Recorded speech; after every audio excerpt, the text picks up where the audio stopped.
So I'd like to call this meeting to order, and we're going to start with the Pledge of Allegiance. And we have Matt Pirelli. Would you please lead us in the pledge? Pledge allegiance to the flag of the United States of America and to the republic for which it stands, one nation, under God, indivisible, with liberty and justice for all. Okay. And I'd like to thank the clerk of the board for adjusting the lighting in the boardroom. Good job. I don't have to wear a hat today. Item B, adoption of the agenda.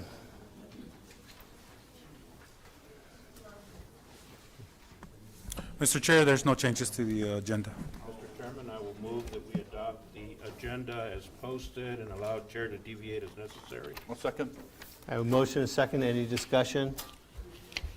All those in favor? Aye. Motion carries unanimously.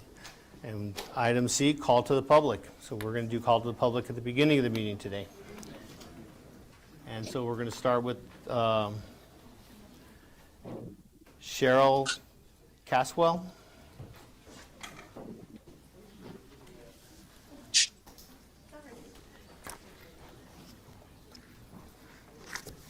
Good morning, Supervisors and Chairman. I am here today regarding item 14 on the agenda regarding the Republican Precinct Committeeman. The Republican Precinct Committeeman is the basis of our grassroots foundation. Each precinct committeeman elected within their precinct represent 125 registered voters. No matter the party affiliation, these items affect all parties when we're dealing with precinct committeemen. Today I'm here for concerns as one of our Legislative District 19 Republican Precinct Committeemen was revoked in their elected status. I have provided a Legislative Council opinion to the Precinct Committeeman and through the clerk for the board's review.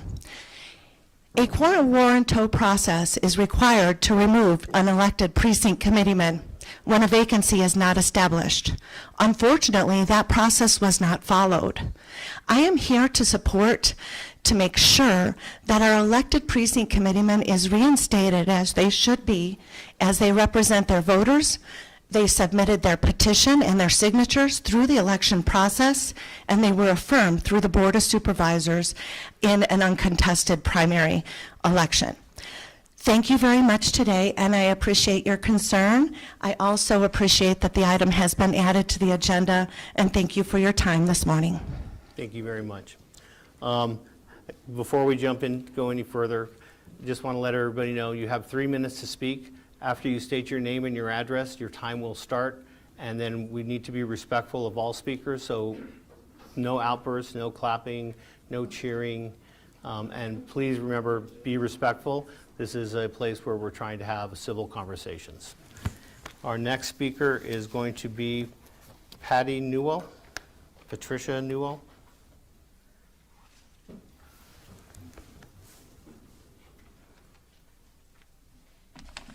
Good morning.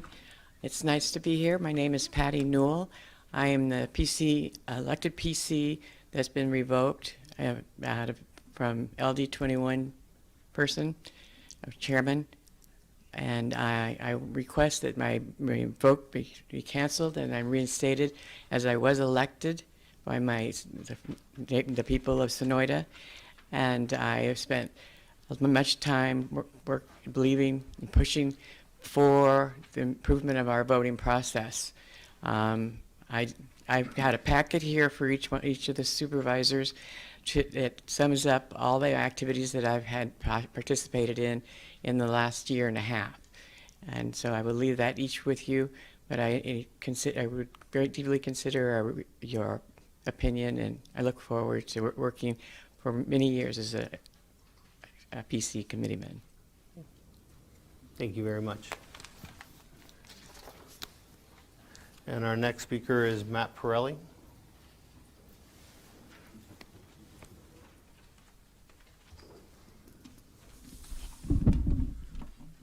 Matt Pirelli, Sonoyta, Arizona. speaking on behalf of the item 14, the precinct committeeman agenda item. Ms. Newell is one of the most dedicated and energetic PCs in the 15th precinct. She readily steps up as a poll worker on election day. You can find her there every time. And she spends freely out of her pocket to promote the appropriate candidates for office. Ms. Newell is an elected PC. She did not resign her position. Earlier this year, the chairman of the County Republican Committee found a PC candidate that he liked. On January 23rd, he submitted paperwork to have that PC appointed by this board. On February 7th, the board approved that appointment. There's only one problem. At that time, there was no PC vacancy in Precinct 15. This situation led to a series of misleading and illegal actions to force Ms. Newell from her position. In May, the Republican Committee Chair advised Ms. Newell that her status as an elected PC had been revoked for unspecified violations of Arizona statutes and AZGOP bylaws. That was an act clearly in violation of ARS 38-291, which clearly vests the County Board of Supervisors with ultimate removal authority. To wit, under this section on describing a vacancy, sub 4, removal from office of the person holding the office, including the removal of a board or commission member by the appointing power before the expiration of the person's term of service. The appointing power are you fellows. Further, the AZGOP bylaws are silent on precinct committeemen. In summary then,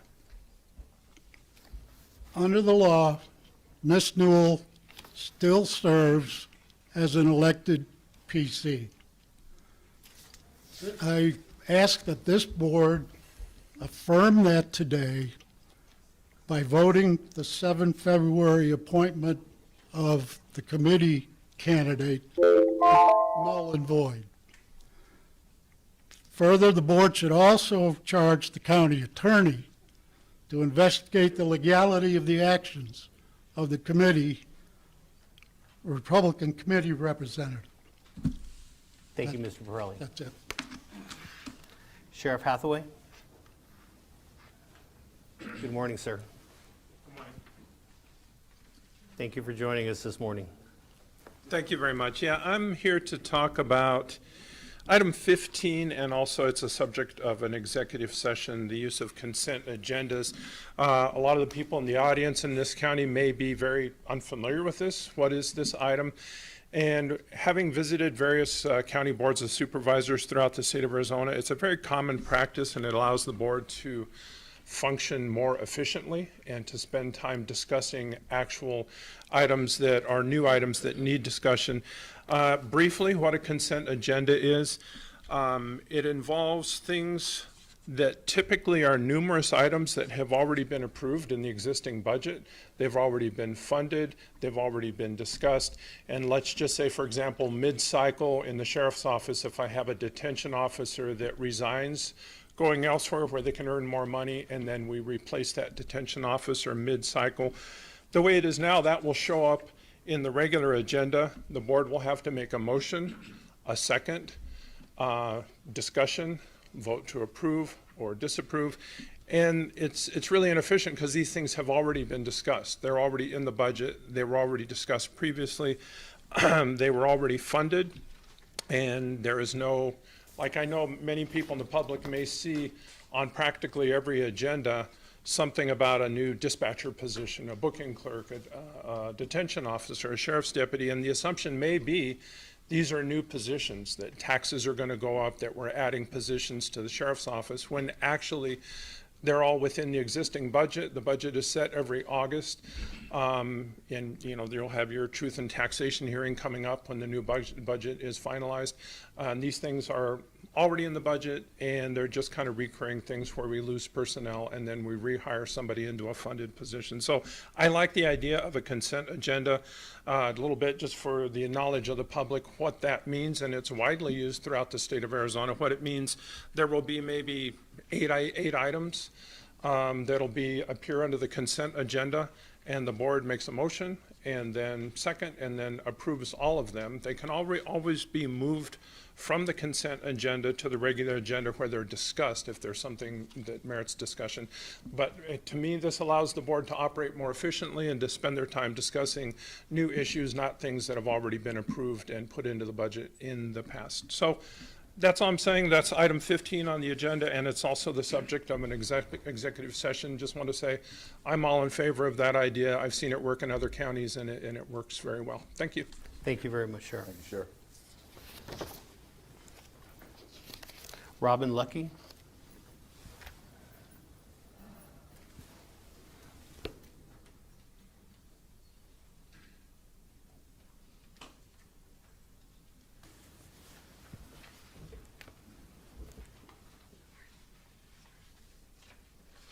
Morning, Robin. Good morning, and thank you for your time. My name is Robin Lucky. I'm a resident of Rio Rico. I'd like to make a comment on H action item number 2. Is that possible? Well, I moved here 17 years ago. Nancy Pottinger sold me my lovely home up in the hills, and not in 1,000 years would I think I would be standing here today. My concern is obviously with anything regarding transfer of ore into Rio Rico as a transfer station. I will just put that out there. I am completely against it. I know my neighbors feel the same way. That is my statement. Thank you. Thank you very much.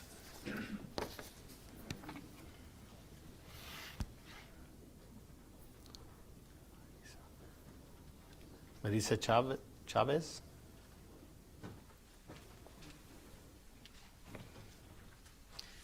Buenos días. Buenos días. Díaz. Yo vengo representando a la comunidad hispana de Río Rico. Tengo 6 meses. Déjame, sí. Sí va a traducir el señor. I'm going to translate that into English for those that don't speak Spanish. She's been a resident of Rio Rico, and she comes to speak for the Hispanic community. Sí, entonces, yo vengo a apoyar el proyecto porque tenemos una comunidad que no tiene trabajo. I'm here to support the project because we're in a community that does not have employment. Ahorita tenemos 300 personas que nos quedamos sin trabajo porque en Amado se cerró, Amado Management cerró y nos quedamos 300 familias que ahorita no tenemos trabajo. 300 families do not have employment because the project in Amado closed, and in one go, 300 people have lost their jobs. Es muy importante para la comunidad de Río Rico. Los hispanos somos un 90% en Río Rico. Hispanics are 90% of the Rio Rico population. It's very important to us, this subject. Que nuestras familias también tengan un cheque, un techo que pagar, alimentos y sobre todo que tengan nuestros hijos un futuro, porque mis hijos están yéndose a trabajar a Tucson porque aquí no tenemos trabajo. It's important for the Hispanic households to have an income that they may be able to meet their needs. But more importantly, it's for our children. Our children have to leave the community in order to find work because there is no work here in this locale. Nuestras familias necesitan tener un futuro, pero tener un futuro aquí, en su casa, Our en su families, ciudad. our families need to have a future, but that future needs to be here in this community where they're from. Yo respeto todas las formas y maneras de pensar de cada persona. I Todos somos respect- importantes. I respect everyone's opinion. We're all important. Pero yo tengo una familia como esas 300 personas que no tienen trabajo ahorita, que me pidieron que viniera a representarlas, porque esta junta fue improvisada. Pero espero próximamente tenerlas aquí, porque necesitamos ayudarnos unos a otros para apoyar este proyecto, porque necesitamos trabajar. I was sent here by the 300 families that asked me to come and speak for them This project is important to us. We need to have a future here, and that's why I'm here today. Y muchas gracias por escucharme. Thank you. Muchas gracias. Susan Fabian.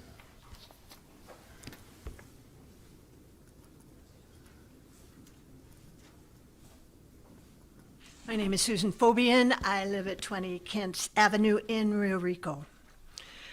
Gentlemen, as I've stated before, Mr. Jackson has twice begun his presentations with Santa Cruz County came to me and asked me to help them with economic development. I've been waiting to hear when, where, and who all was at that meeting that constituted Santa Cruz County. In the weeks since we've discovered this plan, we all have found many negative issues with the plan. Did you have time for any research? Maybe when you heard his plan, it all just sounded so good that you just bought in? You're elected officials. You're public servants. We are your constituents. Because this plan was prepared without public input, we're frightened and we're angry. How very ironic that in spite of your position, we have to protect Rio Rico from you. Zach Taylor.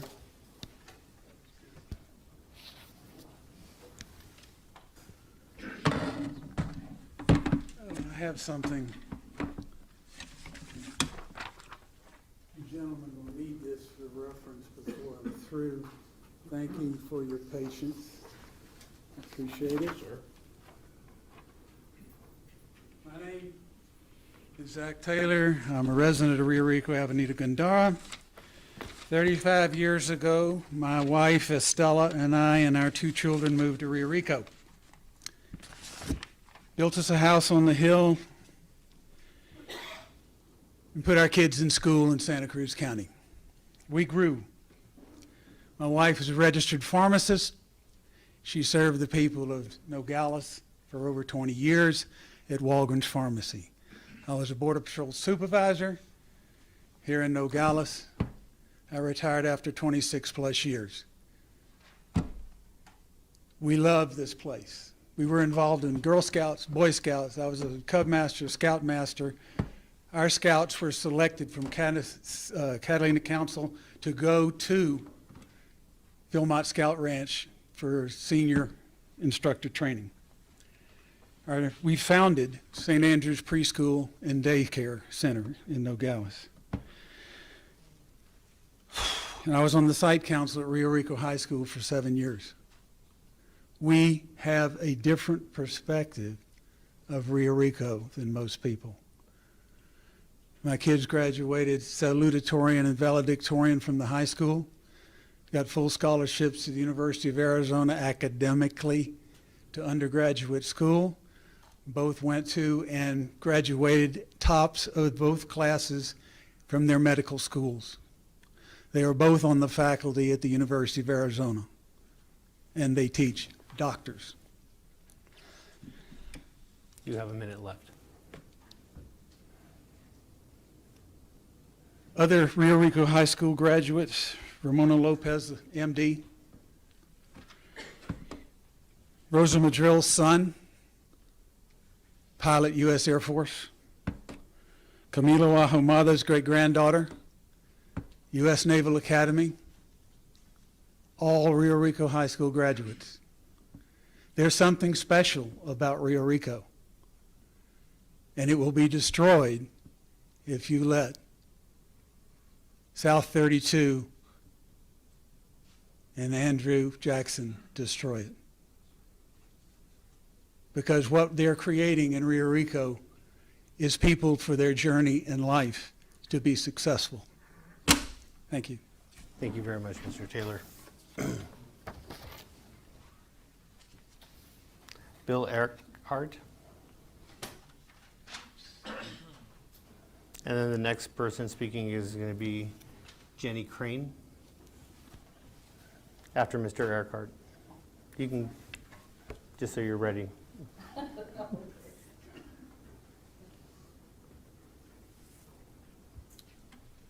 Yes, sir. My name is Bill Eckhart. I live at 1875 Circulo, Guatemala, in Rio Rico. We're all concerned about what's going on. We're curious to find out how Mr. Jackson came and purchased the golf course when there was other offers that would have been made, but they were not entertained, for $250,000 more in the purchase price. Instead of $750,000, it would have been $1 million. There was a group of people that wanted to do that and keep the golf course open. We're curious to know why. You folks have used the excuse of executive session so that you can do better negotiating. Better negotiating means involving more people, not one party that represents a certain group. You put it out for bids. Mr. Jackson has acquired a tremendous amount of land in this county. How did he get that when nobody else was advised of it? We are just asking to be open and transparent and honest with us. The assessor that has pled guilty to taking bribes, he's been convicted. Our question is, who bribed him? That's another breaking of the law. Nothing's being done. The public is not being told. We have been portrayed as a bunch of old people, which a lot of us are, that are sour and we don't want to see this county grow. That is totally untrue. We want to see this county grow in the proper way, not bringing something in that's going to destroy why most of us moved here, to benefit a few people in the corporations. We're asking to be open and transparent, start showing us how these things happened. We have also, we're looking at getting some information on where this really is going. Open it up to open meetings. Let some of our people come in and listen to what's going on. People that are a lot more articulate than I am and a lot more sound, bring them into your meetings. Involve us. We live here. We pay your salaries. We cast votes. And we came here not to hurt it, because we love it. So those people that think we're just a bunch of bitter old people, I feel sorry for you, because we're not. We just want to have the peace and quiet that we came here for. And I thank you for your time. Thank you very much. Ms. Crane. And next up is Lisa Redpath. Hi, my name's Jeannie Crane. I'm a resident of Rio Rico.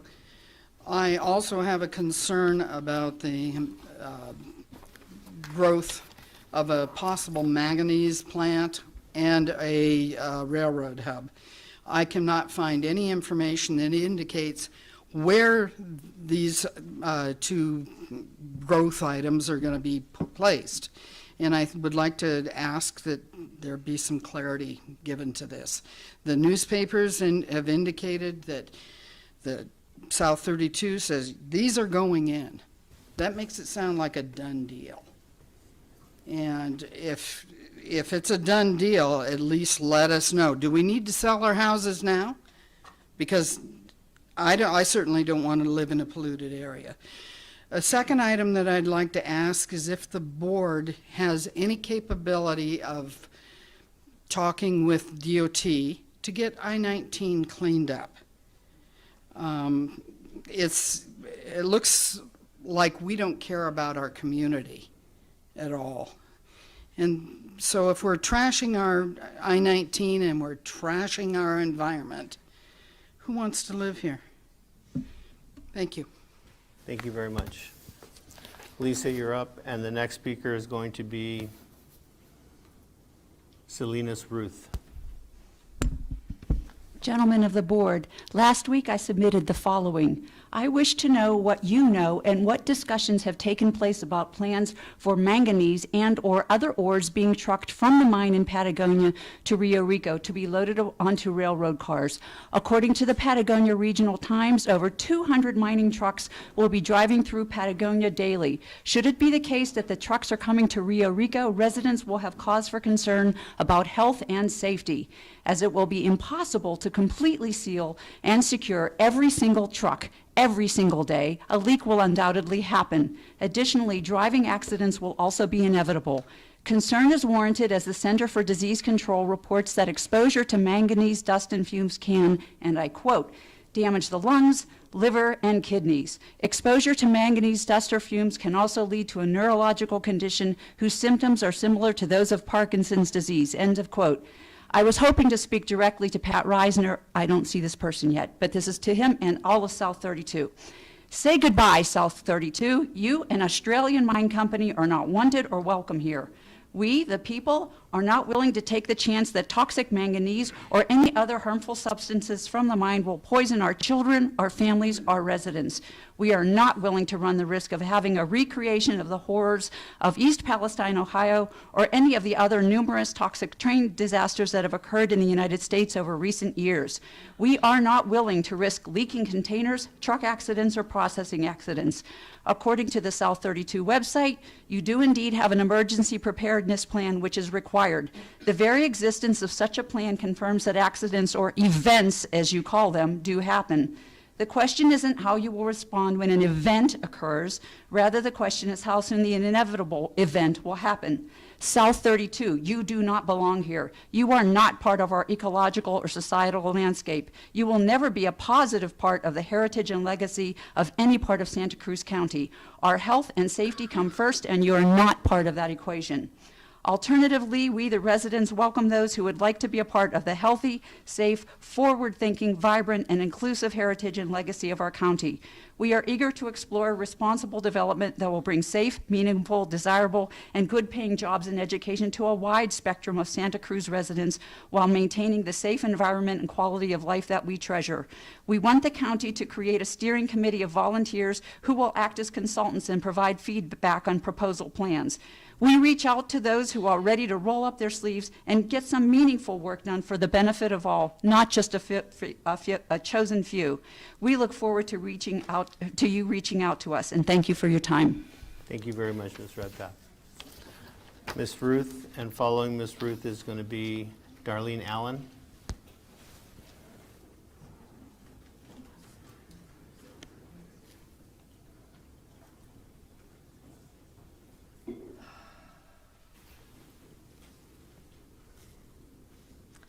Good morning. My name is Salinas Ruth, and the time has already started.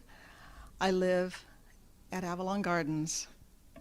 Santa Cruz County, along with other counties along the U.S.-Mexico border, have felt the impact of federal policy and immigration laws changing dramatically since the 1970s and 80s. Things were once different when the borders were more freely open, when people didn't fear coming south through Santa Cruz County. We now have a checkpoint stopping traffic and the aura of bad guys or border patrol walking through our properties and a massive fence along our border. Let's be real about what's happened to our county. Our community has been vulnerable as these laws have changed. Do not forget to remember movies were once made in this county, Hollywood stars had homes here, and PGA tours happened and more. And with our federal government trying to isolate our neighborhoods, and divide families comes the present situation. It could all change for the better. It takes thoughtful work and consideration, but not by promises from mining interests taking over the next 20+ years and then walking away. Lawsuits have already been filed as state and federal procedures have been broken to keep South 32 moving forward. Soon the Hermosa project will actively extract minerals 24 hours a day, destroying the water table to the tune of more than 6 million gallons a day of water per day, polluting the air, ruining the wildlife habitat, and making life prosper for a few who support the mine infrastructure. And then there's ore processing, not to be done on site, but to truck the ore miles away with new railroad facilities, more track, piles of ore, and destruction. Talk about 2,500 jobs, schools to train miners, stores to service miners, houses for miners, and new little industry built around the mine. Many questions remain to be answered before bringing the ore processing into central Santa Cruz County and Rio Rico. Why would the Board of Supervisors and Mr. Reisner think this mining project is above the law? Via the NEPA process, for example, as well as all legal requirements to protect our water, land, and air quality. Much time and diligence is still required before decisions are made to permanently change our lives. And we community members are not fools. We know ore processing has been a requirement from day one. And where was this going to be done? Shipped via the rails to China or Australia or where? Let's slow this quest for gold or manganese down. Start asking and answering the important questions, and let's do it now. Thank you very much. Thank you very much. Miss Allen, you're up, and then the next speaker is Catherine Lilly. My name is Darlene Allen. I live at 33 Camino Chimeneas. I've been in Rio Rico since 2016. When I came here, it was a beautiful place, and it has continued to grow and be a beautiful place. Don't start the time until they've identified. I have some curiosity questions about the tax lien land that Mr. Jackson purchased 5 years ago. Was that land purchased for the exact amount that I would pay? Or did he come in with a $5 million deal and y'all go, oh sure, you're our savior, thank you, and now you owe him? Another thing I'd like to point out is South 32 does not have a good partnership record all around the whole world. And I don't want that to happen here. I realize people need jobs, but jobs are not worth people's lives. And in the long run, when some family member is sick and dying because they got a good job that paid them money, I don't think their family members are going to say, well, it was worth it. I really think before we open the door to the mine, which I think will barrel through, we need to stop and let our community have some say. This is our community, and we all love it. We don't want people to have to scrimp and scrape and drag themselves through life because they don't have a job, but we want them to have a job that will leave them old and happy in the end. I just think this is the wrong thing for our county. And the county, it's y'all's job. It's the county's job to find these jobs for us, not accept everybody that comes along, because they come, we're the prey and they're the predator. They come here because we're poor and we need their money. That is not a good reason. That is not an equal footing. And we need to have equal footing with the people who come here as employers. Thank you. Thank you very much. Miss Lilly. And next up is going to be Bonnie Tive. It's teacher. Teacher, okay. Sorry. Hi, my name's Catherine Lilly. I live at Avalon Organic Gardens in Rio Rico, and we've been developing regenerative farming practices for about 20 years there now. I think that there's not much more that can be said, really, honestly. You have a dynamic cross-section of community members here who are appealing to you to slow this down, to stop and think. The rhetoric is that we are retirees who have nothing better to do in Tubac. We are uneducated people of color. We are a cult. This is how you divide and conquer. This is how you do this in any community, is you separate people. We've done it on the border with walls that used to be neighborhoods, and it's destined to destroy the quality of our life. We want to hand something off to our children. How are they to expect to be heard when we don't feel heard? How are we to give them hope? It's not going to be jobs that pay them the big figures that you're pressing on. It's going to be ideas and hard work to find other ways to generate revenues in this county. It's a perfect place for research and development, for cleaning up the waterways, cleaning up the airs, working with the railroad, who has more money than God, frankly. And they could be doing a lot, but it's hazardous. It's running high speed right up through our neighborhoods. So can't we have that discussion? Have you approached any of the universities in Arizona to say, do you have a sustainability department that would like to develop schools here where our children can learn how to find solutions, not create more problems? This is where it needs to go. We have an opportunity, you have a great opportunity here to change the face of how things are going globally. We don't need to repeat history. We know what it looks like. These children should not have to worry about their unborn children being born with birth defects, ADHD, autism. When you were children, how many of your classmates had that problem? How many children had ADHD, autism, birth defects? This is real. It's connected to the environment. It's connected to the pollution, the water, the air. We have to stop and think this through. You can do better. If you want to mine something, go mine ideas from thinkers in the world who are trying to do something good for people and the environment. Thank you. Thank you. Bonnie? And the next first speaker is going to be Norma Dampier. Good morning. I'm Dr. Bonnie Teachery. My husband and I purchased our home here in Rio Rico in 2019. We've lived in several states, and we picked Rio Rico as our forever home. I am a practicing nurse anesthesiologist, and I have been practicing for over 16 years. I've had the privilege of working both at Holy Cross Hospital and Northwest Sahuarita, where I am currently contracted at. I am well aware of the healthcare needs of this county that far outweigh the healthcare infrastructure as it stands. Given Mr. Jackson's proposal, it assumes an influx of 5,000 people to the region and introduces a toxic mineral into the community and the ecosystem.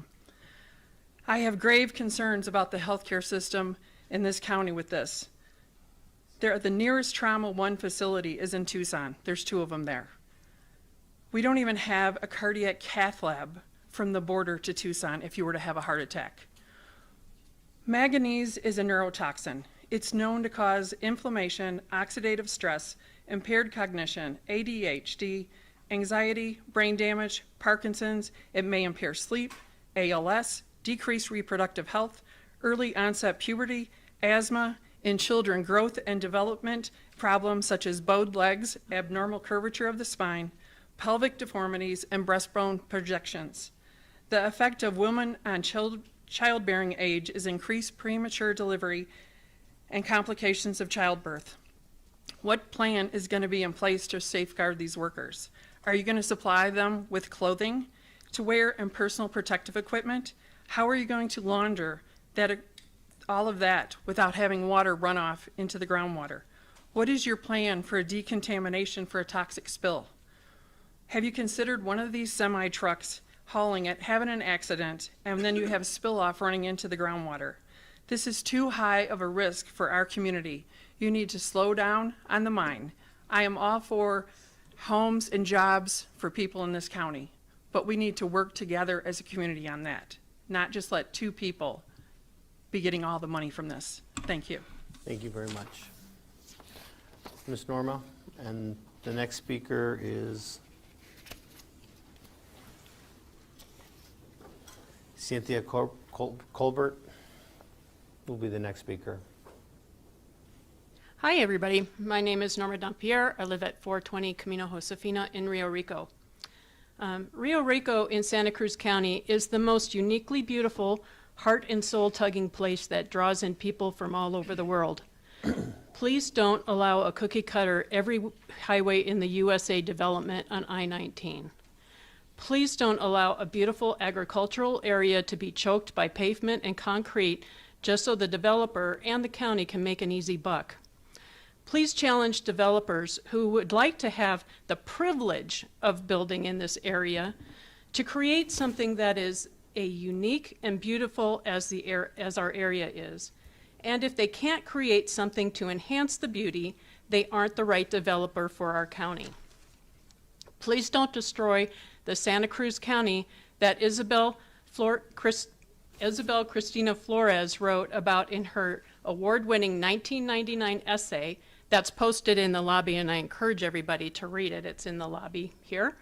and it's entitled, Why I Am Proud to Live in My County. Please challenge yourselves and prospective developers to think outside the cookie cutter. Think differently, create something uniquely different and beautiful that sustains the essence of Isabel's essay. Thank you. Thank you very much. Ms. Colbert? And following Ms. Colbert will be Wendy Noriega. Good morning, Board of Supervisors and honored guests. My name is Cynthia Colbert. I live on Luna Court in Rio Rico. I want to speak about action item number 2, which the majority of other speakers have spoken about. I want to say I'm a teacher, and I've lived in Santa Cruz County for 18 years, teaching and nurturing young people as they begin their next chapter in their lives. I have a couple of concerns regarding the proposed venture with South 32. We attended a community meeting a couple of weeks ago, and contrary to the information presented, the housing that's going to be built is for the mine workers, not the residents. The 6-figure salaries that were talked about are for the mine board personnel, not the residents. And the warehouses are for processing ore from the mine. Manganese is a definite threat to the habitat, as we heard in the other speaker talk about, as well as the residents that live here. We need to really take into consideration what type of growth we want for Santa Cruz County. And it is my personal belief that being a mine dumping ground is not that. Thank you. Thank you very much. Ms. Noriega? And following Ms. Noriega is going to be Sky Leon. Thank you, Mr. Bracker, for fixing the timer. My name is Wendy Noriega. I live on Escorpion Court in Rio Rico. We moved here, my husband, 3 children, and I, from the big city to come to Rio Rico because of its beautiful character and charm. I am a middle school teacher certified in math and science, so allow me a couple of facts and numbers to say why there really should be no development along the I-19 corridor. And I'm not even going to refer to the mining. I'm talking about in general, any type of development. We live in a desert ecosystem.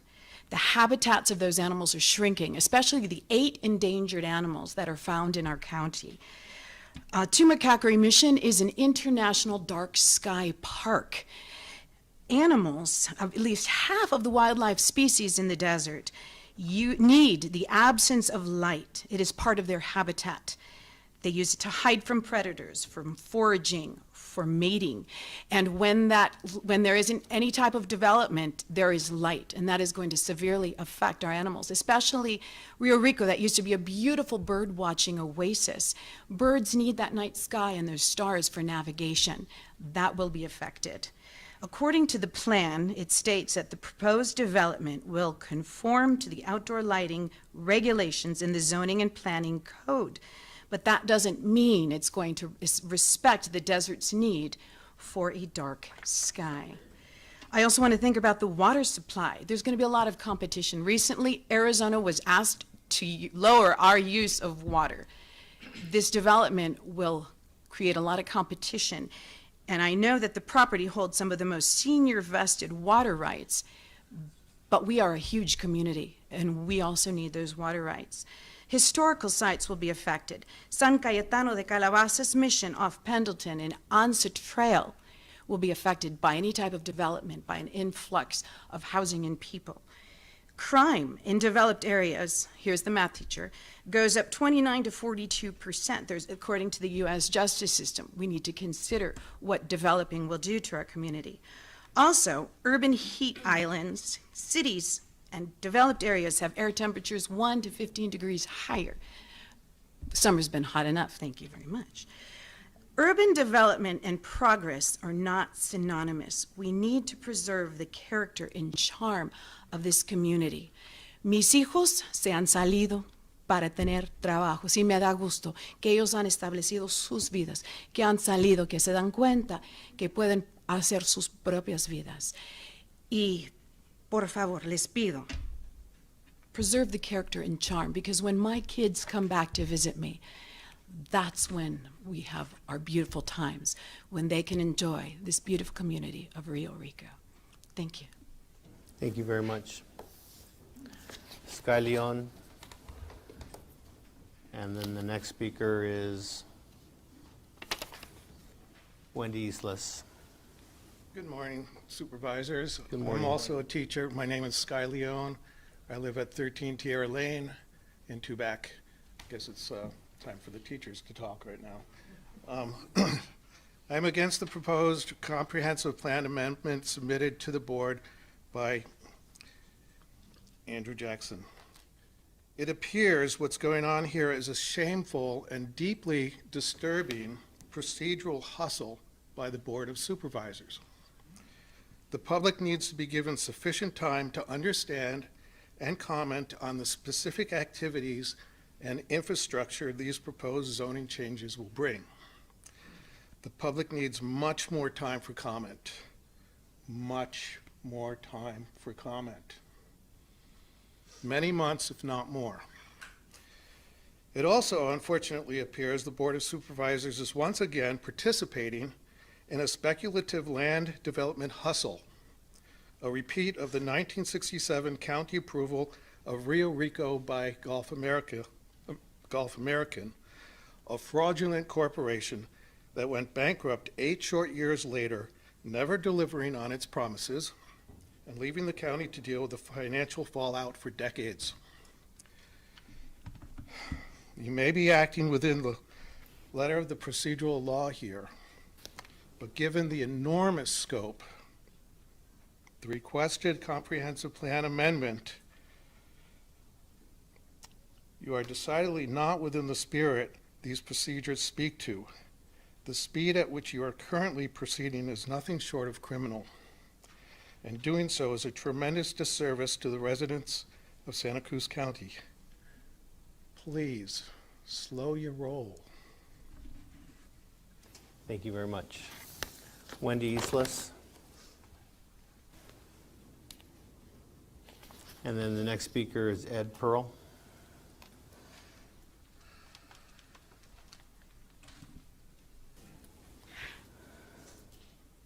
Good morning, Chairman Bracker, Board of Supervisors. My name is Wendy Islas. I'm a longtime resident of Rio Rico, 20 years in fact.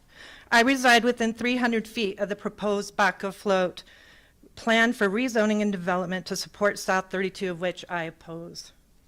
Yesterday, I saw a letter from Mr. Dillon stating, Santa Cruz County values open and transparent governance, and it is of utmost importance to us that all citizens have ample time and opportunity to review and provide input on matters that directly affect our community. I ask you, has that been happening? I'd like to discuss the Santa Cruz County question and answer document that you hold with South 32 Hermosa project on the county's website. That document has about 4 to 5 broken links. So I try to go to the links, I can't get there. I did find the advisory panel meeting minutes on the South 32 website, though May and June of 2023 are not uploaded. In these meeting minutes, I learned that Rio Rico and Nogales are possible off-site support and remote facilities for the Hermosa project out of 7 possible sites. We'll see what Mr. Risner's presentation says today. I also take note that the South 32 presentation was not included in today's agenda documentation. I ask why. On today's board agenda, we have policies updating and discussing hazardous materials. Let me quote from this documentation. Santa Cruz County has 16 facilities that use or store an extremely hazardous substance at or above the threshold planning quantity established by the EPA. Those are unnamed. Hazmat materials are transported, produced, stored, and used countywide on a daily basis. The increasing use of hazardous materials in our technological society and the subsequent production of hazardous waste will continue to increase the potential for incidents in our community for public health and safety. Several hazards had been identified by commodity flow studies conducted in Santa Cruz County, Pima and Cochise counties as well. Generally, the identified commodities include gasoline, liquefied propane gas, methyl-bromide, and anhydrous ammonia, phosphoric acid, acid, and chlorine. Many of the chemicals transported through Santa Cruz County are in transit to Mexico. A 2008 study showed that there are 500 cars of sulfuric acid per month passing through. Of concern is the increased risk that the Hermosa project will present to these statistics. I ask, how could I in good faith ask my daughter, who is Hispanic, to remain in this community to support it? If we educate and inform ourselves and each other, we know what's to come.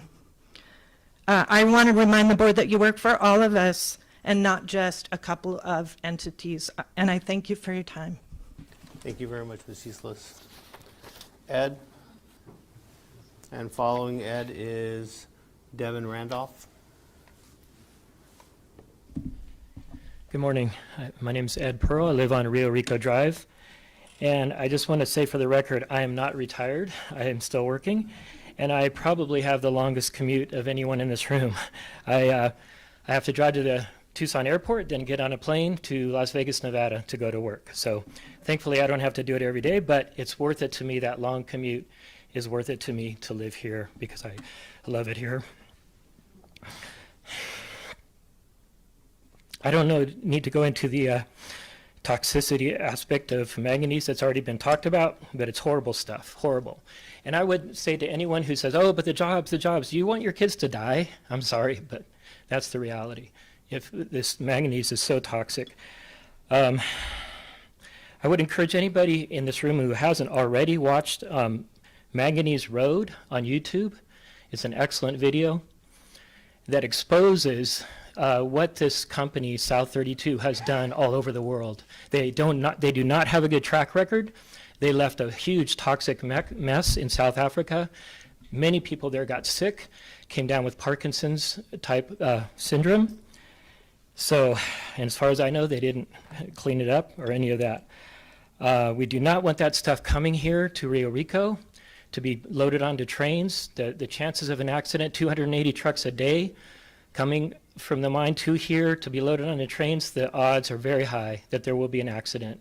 And once that happens, you know.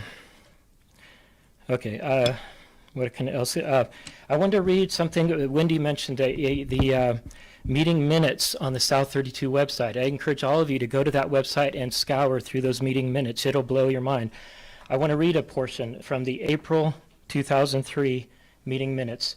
A man named Fritz, who's on the board of South 32, says, typically, when you're going to park your vehicles, you're going to see track out. We should probably check out the laundromat in Patagonia and then the sewer plant. Carolyn, there are 2 laundromats, the one RV park and Ted Piper's. Fritz, I have pictures of track out. I mean, it's already evident that there is track out from the mine, but it's not mineralized yet. For me, this is air permit stuff. Track out is laundry, vehicles, vendors, trucks coming and going. You know, anything that's being transported in and out, that's track out.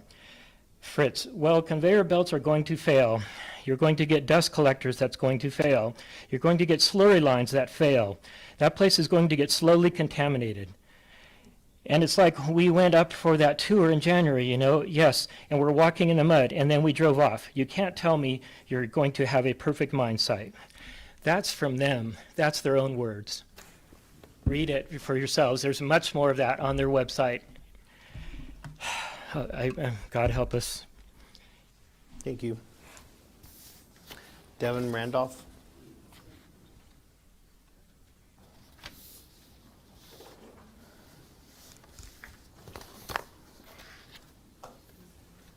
Devin Randolph, Rio Rico resident for 42 years, teacher in the community for 31 years. My wife was the 32-year nursing director for Mariposa Clinic. She is now also retired. And there's not much I can say that some of these fantastic speakers haven't already said. So I'm just going to reduce what I have to some questions. I've been told there will be no mining processing in Rio Rico. Yet nobody can tell me where is it going to be. Nobody knows.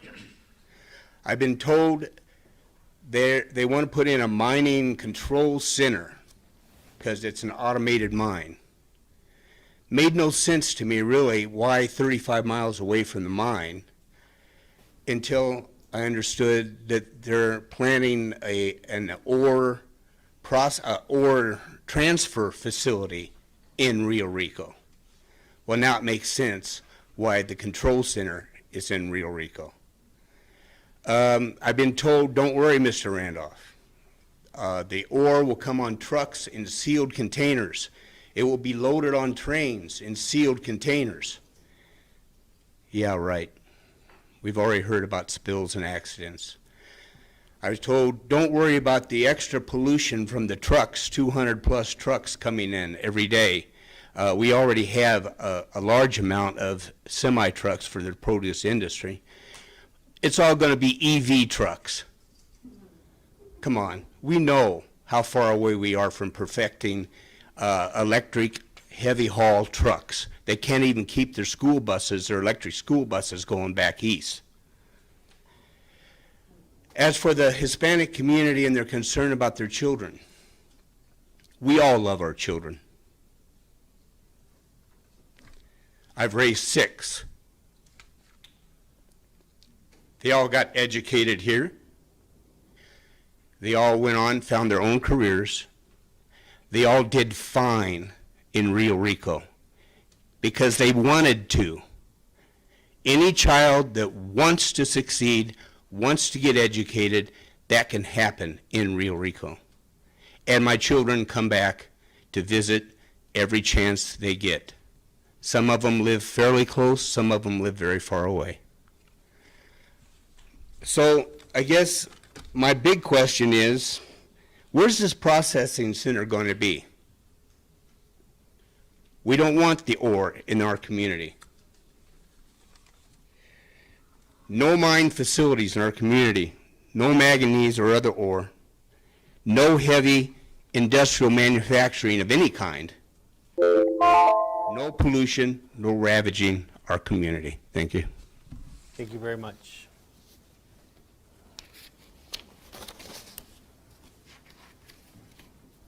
Tom Williams. And following Tom, Roderick Smith.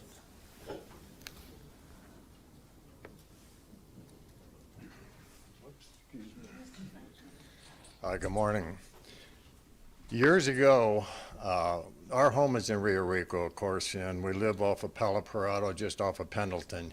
And years ago, we used to have to drive through the river to get home, which you all are familiar with, and probably many other people did. And in your wisdom and to your credit, you guys got a bridge built across there, not the least of which was for the emergency vehicles. They needed access to respond to emergencies, and you should be proud of contributing to getting that done.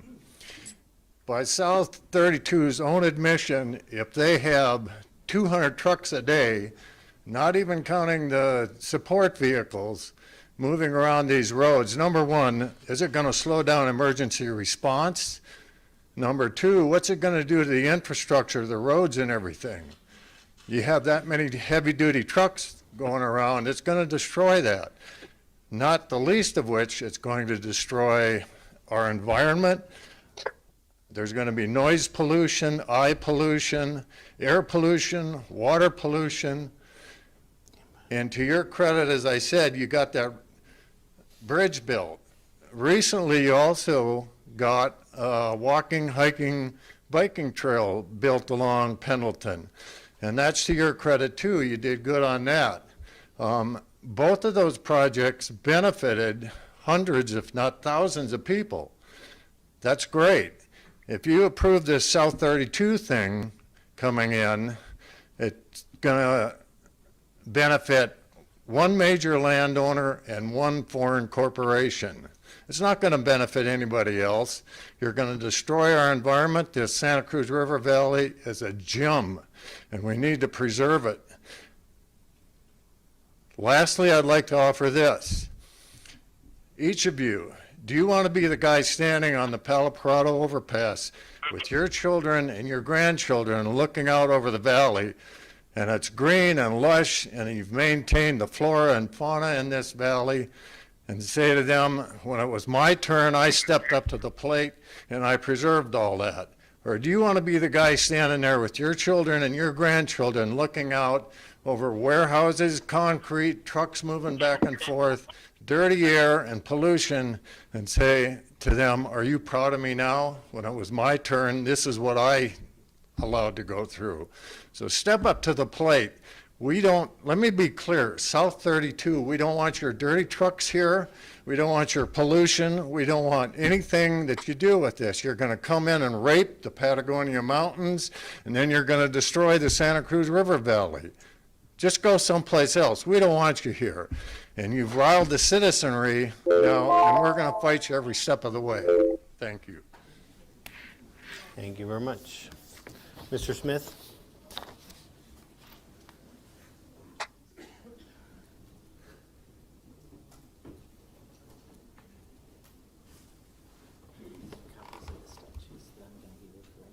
Thank you.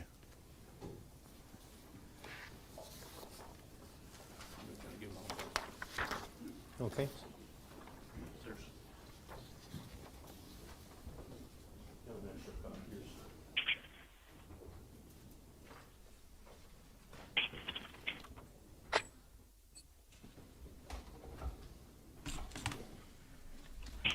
All right, thank you for allowing me to speak. My name is Roderick Smith. I live at 6964 East Lowell Place in Tucson.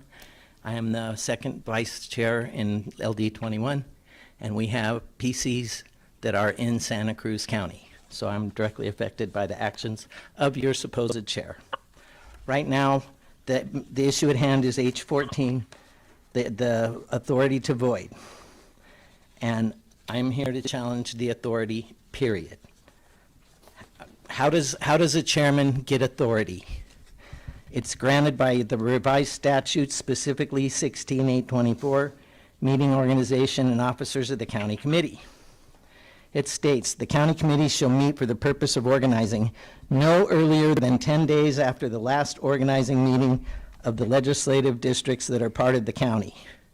We are such a district, and we did not finish ours till December 3rd. So December 13th is the earliest that they can have such a meeting.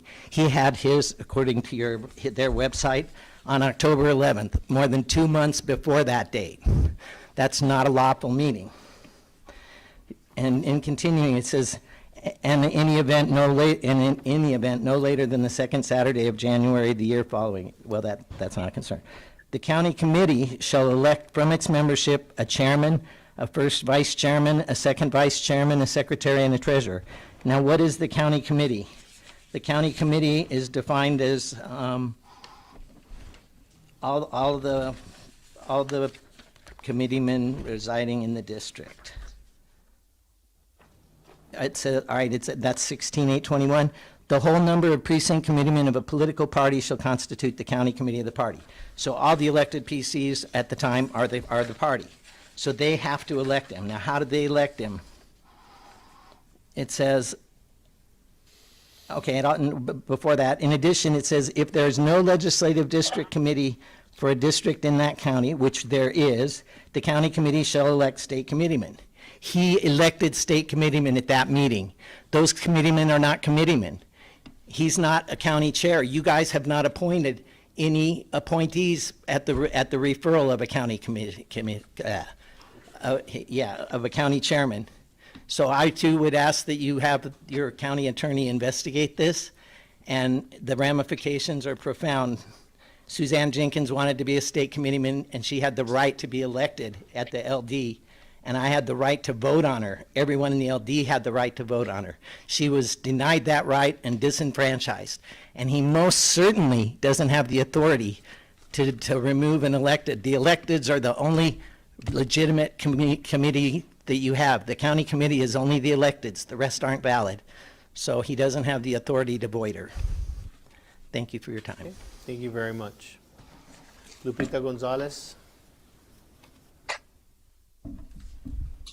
If anybody else in the room would like to speak, if you could fill out a slip and get it up to us, please.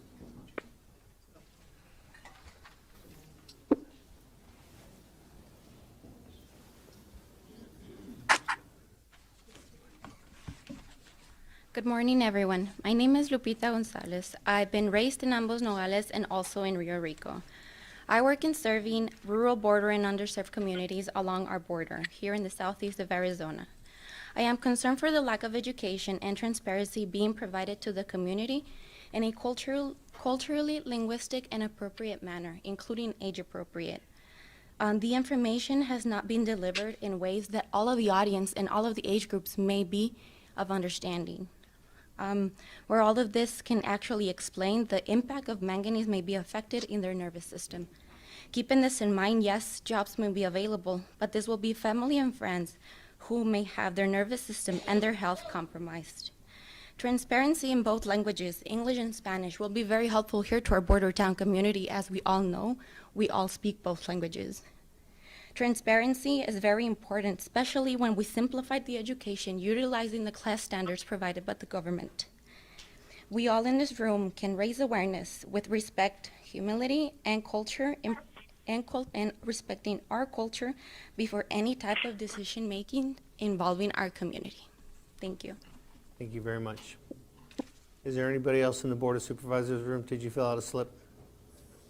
I filled out an email slip and got confirmation from Alma, so I'm not sure why I'm not on the list, but Okay. I'm Pam Lemke and I live in Tubac, Arizona. And I'm here to express my opposition to Andrew Jackson's development and rezoning proposal for the I-19 corridor. I'm a year-round resident of Tubac and a retired advanced practice nurse. I actually was a nurse midwife and took care of families for 30 years. I volunteer with the Medical Reserve Corps of Southern Arizona and am on their shelter support team. I also help with vaccination clinics during the COVID pandemic. So as a retired clinician, local volunteer, and a recent cancer patient, I'm sensitive to the challenges and inadequacies of this county's healthcare infrastructure. We have long wait times to see primary care physicians, limited access to specialists, only 20 acute care beds in our hospital, and not a single ICU bed. I know that Mr. Jackson's plan addresses that we have 5 fire stations, but I've been to some of these fire board meetings. I don't believe that we have adequate staffing should a toxic spill or a large-scale accident occur. I worry that a development of this magnitude will deplete our groundwater. There are Arizona residents who no longer have running water. Thankfully, we live in an active management area and are subject to the regulation pursuant to the groundwater code. Developers here must prove that properties have enough water to last 100 years. However, Mr. Jackson states in his plan, the site is arguably not subject to the Santa Cruz active management area. Why should this county's citizens trust a plan conceived by a developer who will not embrace the regulations to protect all of our rights to clean and running water? Mr. Bracker, you worked to secure funding to repair the International Outfall Interceptor because it impacts the water flowing in the Santa Cruz River and feeds the aquifer we all depend on. Mr. Jackson's plan threatens that aquifer. We need a comprehensive groundwater survey in this county to guide any development plan that we have. And I would like to suggest that it be authored by scientists and not funded by a mining company hoping to do business in the county. The current plan poses many risks to the residents of Santa Cruz County with few long-term benefits to the people that live here.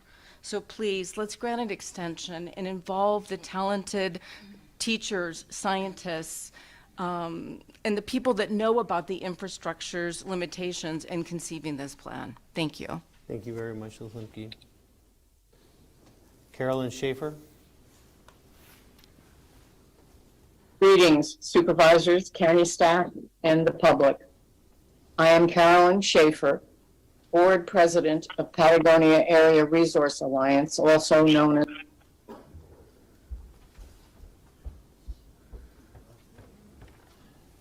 I got a request to unmute, but I thought I was. Do I need to begin at the beginning? You got 3 minutes, so you start where you want.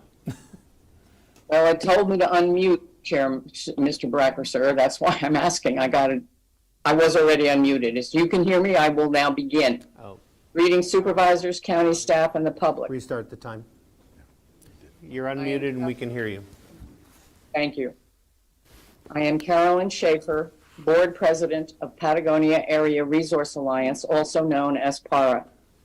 PARA currently has 3 legal actions that arise from South 32's activity in the Patagonia Mountains.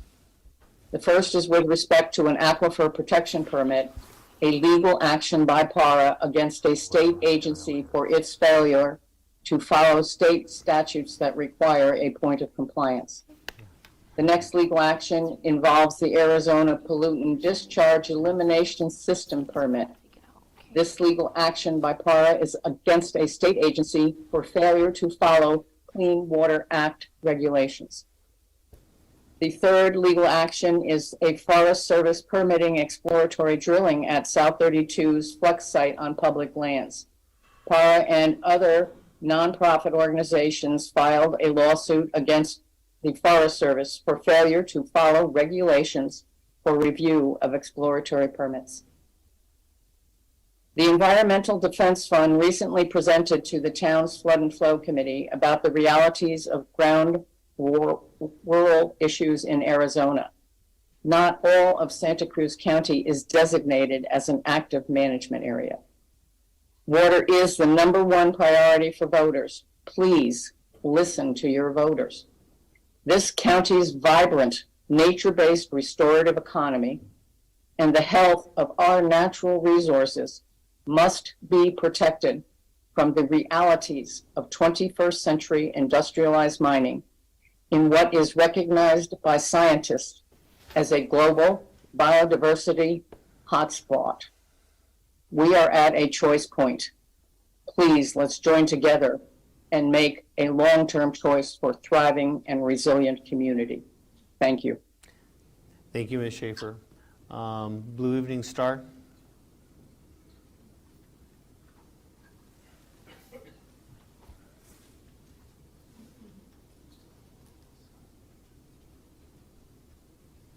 Thank you. I'm Blue Evening Star. I live at 2074 Pendleton Road. I oppose the major comprehensive plan amendment and the specific zoning plan for Baca Float number 3. While I heartily support economic growth for the Santa Cruz County, the more I learn about this plan and its ties to South 32 mining, the more alarmed I become. Most disturbing is the evidence that South 32 plans to process manganese in our watershed. Here's an excerpt from an article published in miningtechnology.com that clearly states, South 32 announced in May 2023 that it had completed a pre-feasibility study for the Clark deposit in the Patagonia Mountains. The study includes a separate high-purity manganese sulfate monohydrate plant in Santa Cruz County, Arizona. I urge you to halt these proposals which are out of character with the area, developments that facilitate mining and its related activities, until we gain assurances in writing that this project will not harm the character of our way of life and the overall health of our community. The threat is not just Rio Rico. We live in a watershed that is an intact bioregion where any pollution introduced spreads everywhere. As a member of Global Community Communications Alliance, I have devoted over 30 years to help build Avalon Gardens, one of the largest eco-villages in the world, right here in Santa Cruz County. I've also been on the board of Friends of the Santa Cruz River for 15 years. Our humble river is a healthy ecosystem that, along with the health of the people in our community, are our most valuable assets. It is your job to do all in your power to protect this, now and for future generations. Arizona has more species of bees than anywhere else in the world. We also have the fragile and endangered cottonwood willow gallery forest in the riparian corridor of the Santa Cruz River, where more species of birds exist than any other ecosystem in the world, with the exception of the rainforest. The tremendous resources of this community, which are mobilizing now to protect and defend this unique and intact bioregion, can also be easily directed towards brainstorming environmentally and culturally innovative plans for the future that will support economic growth for all. In the recent neighborhood meeting, Mr. Jackson said that the county approached him and his wife to ask them to brainstorm ideas for economic growth for Santa Cruz County. I now call on the Board of Supervisors to ask the rest of us for ideas on the future of Santa Cruz County. The Baca Float Number 3 proposal as a front for South 32 will benefit very few people and cause great harm to many. I think that we can do better. Thank you. Thank you very much. Michael White?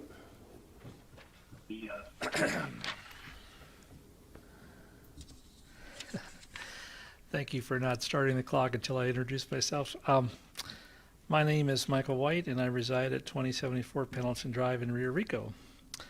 I am here to speak in opposition to the major comprehensive plan amendment to reclassify 3,550 acres of land, as well as the rezoning of 3,550 acres of land from its current use along the Rio Rico I-19 Economic Development Corridor.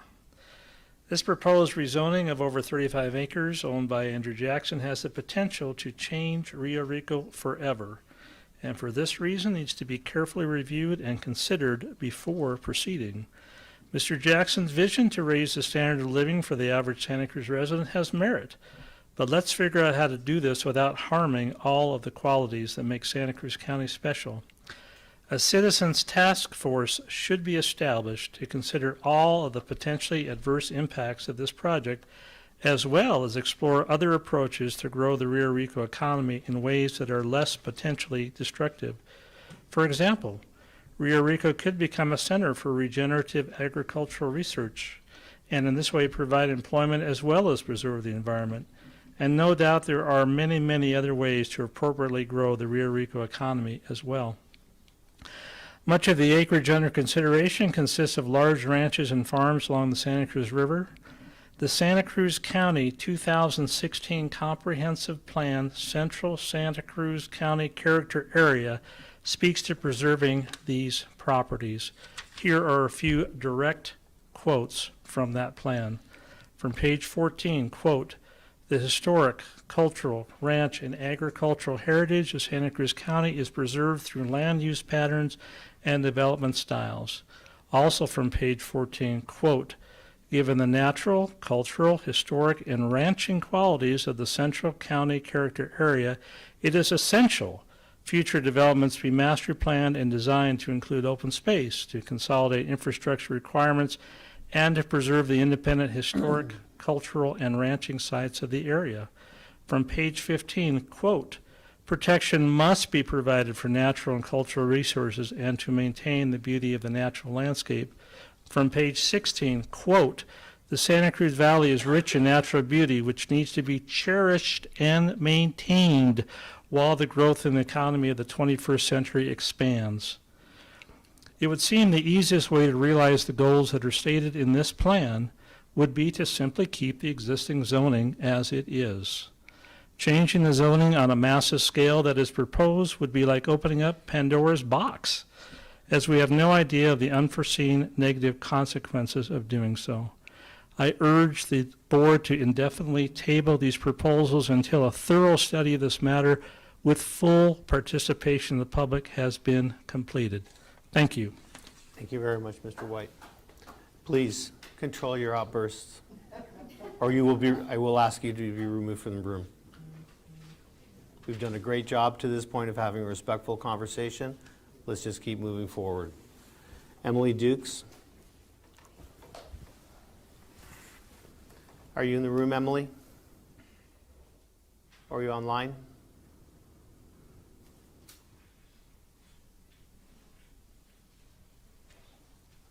Emily Dukes? I'm sorry, can you hear me? Yeah, we can hear you. Sorry. Are you ready? I wasn't aware that I was speaking, but I would like to also voice my opposition to the rezoning, to anything to do with the South 32, and just calling on everyone to protect this beautiful land. Of course, I want us to expand job opportunities, but I just second everyone's notion to preserve our delicate ecosystem and preserve what makes this area so special. So nothing is as important, no amount of anything is as important as protecting our health, our water, our children, our animals. So yes, that's what I'll say. Okay, thank you very much. Gary Levine?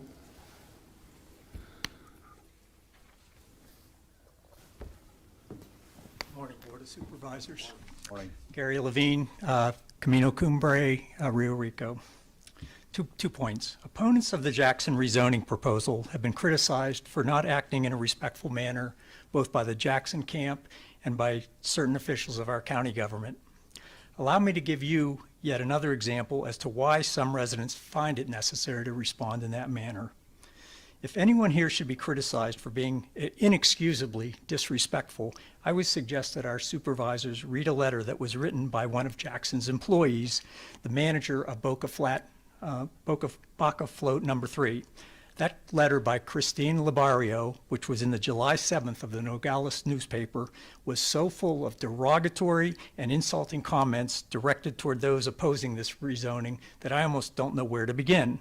For example, this is what Ms. Labario says about those of us who have moved here from other locations. And I quote, "They're temporarily here until they move back home or die." And with respect to the residents who have lived here a long time, such as Zach Taylor and some of the other people who've spoken today and oppose this Jackson devastation, she writes that they have no concern for Rio Rico beyond their self-interests. How utterly despicable that is. Okay. None of you attended the meeting that Jackson and his attorney held, but at that meeting, they treated the people there with the same disdain and disrespect that is reflected in Ms. Labario's letter, which I'm sure was endorsed and encouraged by Mr. Jackson himself. She wouldn't have written it otherwise. Is it any wonder then that for that reason, as well as the complete lack of transparency about this proposal, that residents are so utterly frustrated that some of them are responding with the same disrespect with which they've been treated? Look in the mirror, Mr. Jackson. Moving on, I would like to ask the supervisors why you are even considering allowing South 32 and Hermosa to truck their ore into Rio Rico, knowing how utterly toxic the dust and fumes from manganese are. Perhaps you've drunk the South 32 Kool-Aid that this will be safe because it will be shipped in sealed containers. Of the thousands of containers to be brought here, are you gullible enough to believe that not one will ever leak? And what about the 200 or so trucks that will be bringing it here every single day? Okay, the issue is not if, but when the traffic accident will happen that results in a toxic spill, and then you'll have another East Palestine on your hands. I ask you, will you be able to live with yourselves when adults and children become sick or die because you allowed that to happen? And are you also prepared for the multi-billion-dollar lawsuits that will follow such an accident? Already 4 major lawsuits have been filed as a result of East Palestine. And you can be certain that when that toxic spill happens here, there will be lawsuits against the county and quite possibly even you gentlemen personally for contributory negligence in approving that despite knowing the high risk. This is all about money. I ask you gentlemen, what price do you place on human lives? Just one more comment. Much. How you vote on this Jackson Mr. rezoning Mr. Levine, is going to your time determine is your up. legacy. Roderick Smith?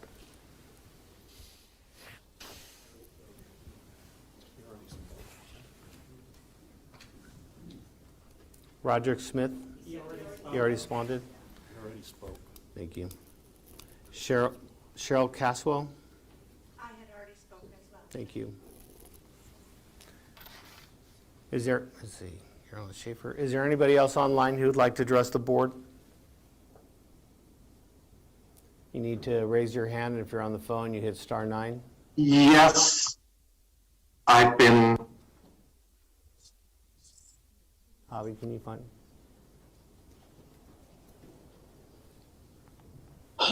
That's Ms.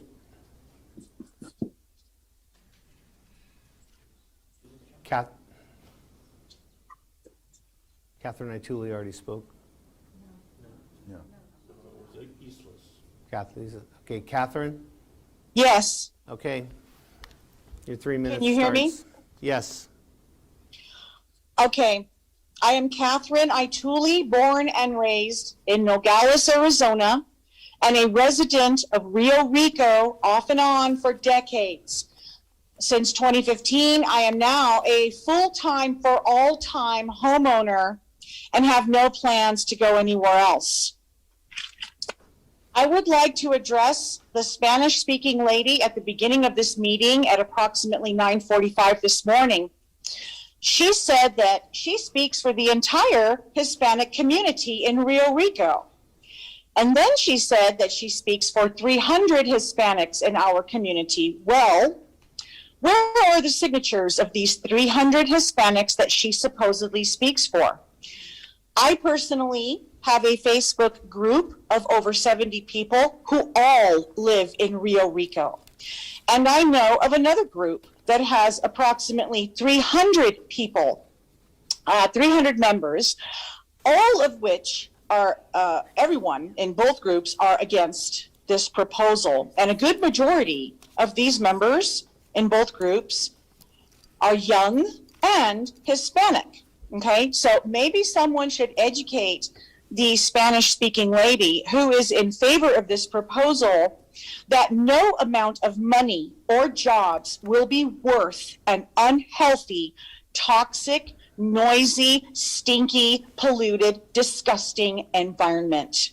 And to conclude, South 32 is not, again, I repeat, not in any way, shape, or form welcome here. I'm done. Thank you very much. Is there anybody else online who would like to comment? You just raise your hand online, or if you're on the phone, hit *9. Are you having any luck, Javi? David Robinson? Mr. Robinson? Yes. Hello, can you hear me? We can hear you. You have 3 minutes. My name is David Robinson, and I'm the Director of Conservation Advocacy for Tucson Audubon Society. Thank you for the opportunity to speak today. On behalf of Tucson Audubon, I am speaking in opposition to the proposal to rezone and reclassify approximately 3,550 acres of land along the Santa Cruz River to allow a range of commercial and, most dangerously, industrial uses, including mining-related uses. Tucson Audubon Society, founded in 1949, is a member-supported nonprofit organization dedicated to inspiring people to enjoy and protect birds and their habitats through recreation, education, wildlife conservation, advocacy, and protection and restoration of the environment on which we all depend. Tucson Audubon has approximately 3,200 members, many of whom live in Southeast Arizona, including Santa Cruz County, in areas that would be directly and indirectly impacted by the proposed rezoning. The rezoning would severely impact a globally important reservoir of biodiversity that Tucson Audubon and many others have worked and continue to work to protect through a wide range of efforts, including the establishment of the Upper Santa Cruz River Important Bird Area. The proposed rezoning in no way comports with Santa Cruz County's hard-won restoration plans for the river, plans to which Tucson Audubon and many other organizations, community members, and government entities have contributed many hours, a great deal of expertise, and many other resources. For thousands of years, the Santa Cruz River was a year-round, perennially flowing river that supported both wildlife and humans along its entire length. But last century, it was drained dry by humans' reckless overuse of the river and the underlying aquifer. Since then, we and countless others have been working to restore the river. The proposed rezoning threatens to undo decades of our work, and it flies in the face of the legal requirement to ensure that any proposed development is guaranteed to have enough water for the next 100 years. The proponents of the rezoning are creating a false opposition between economic needs and environmental needs. Tucson Audubon would like to remind you that nature-based activities, including bird and wildlife watching, bring a great deal of money to this area, as well as a great deal of recreation, learning, and joy to the many people who spend time exploring and appreciating the habitats and ecosystems along the Santa Cruz River. Tucson Audubon believes in finding solutions that support both wildlife communities and human communities, especially those in greatest economic need. Rushing through this rezoning proposal virtually guarantees that such solutions won't be found. Likewise, Tucson Audubon believes in addressing the climate crisis with the urgency it demands, but running roughshod over environmental and conservation issues, human health issues, and the right of local communities for a meaningful, genuine role in shaping and evaluating such solutions is just the same old boondoggle. We urge you to slow down this process, make it completely transparent, and process. Thank you. Thank you very much. Is there anybody else online who would like to speak? Again, you Yes, raise your sorry, I hand. don't think or you can see star me. 9. Amy Oliver. I'm sorry, your name is? Amy Oliver. Okay, Miss Oliver, you have 3 minutes. Thank you so much. My name is Amy Oliver. I'm a member of the astronomical community and a representative of Whipple Observatory, which is located here in Santa Cruz County since 1968 and employs multiple people from the county. I myself have also been a resident of Rio Rico, though I, in transparency, am not temporarily at this time. We serve schools and residents throughout Santa Cruz County and are stewards of the mountains and environment, which are home to a wide range of animals, including jaguars, yaguarundi, and many at-risk birds and plants. So I want to thank you for this opportunity to speak. Emotions are running high with this topic, and it is important that what we do at this time and what I am asking of the Board of Supervisors, as David did before me, is to take a step back and look at what needs to be done to determine the viability and safety of proposals like the South 32 proposal and the Baca Float 3 proposals. And I am urging the county at this time to please first convene community councils similar to those in Pima County, where members from different stakeholder groups come together to deeply discuss these types of matters before they are brought to the Board of Supervisors and to the public. And additionally, I would like to request required full environmental studies of both of these proposed projects by unbiased outside organizations. Whipple Observatory and our surrounding observatories in southern Arizona are part of the comprehensive plan of this county, and we are stewards of the environment and the community. We, just like Tucson Audubon Society, would like to work with the community and stakeholders in addressing these issues and really getting to the bottom of what works for this community. We believe in both protecting the environment from light pollution, from watershed issues, and for all of the people who live here, and of course, light pollution. And I just want this process to, as David said, be slowed down and be transparent. So I am asking you, county supervisors, today to please help us slow down this process and go through it correctly and in a transparent fashion. Thank you so much. Thank you very much. Is there anybody else online who would like to address the board? Again, you can raise your hand on the computer or you can hit star 9 if you're on the I know how to raise my hand.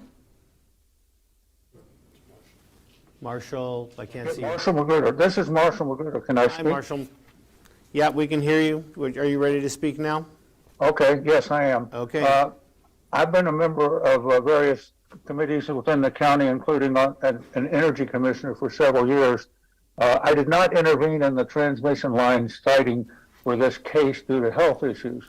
First, the Transmission Line Siting Committee granted a certification of environmental compatibility in April, and the Corporation Commission can anytime approve, modify, or deny that certification of environmental compatibility. A second part of this environmental process, since the line is half in the state and half in the Forest Service, will be the NEPA process. This process has not started. They have not started the environmental resource gathering process. It will not start until next September, a year from now, and 2 years later, they should then get permission to construct the mine in San Rafael Valley.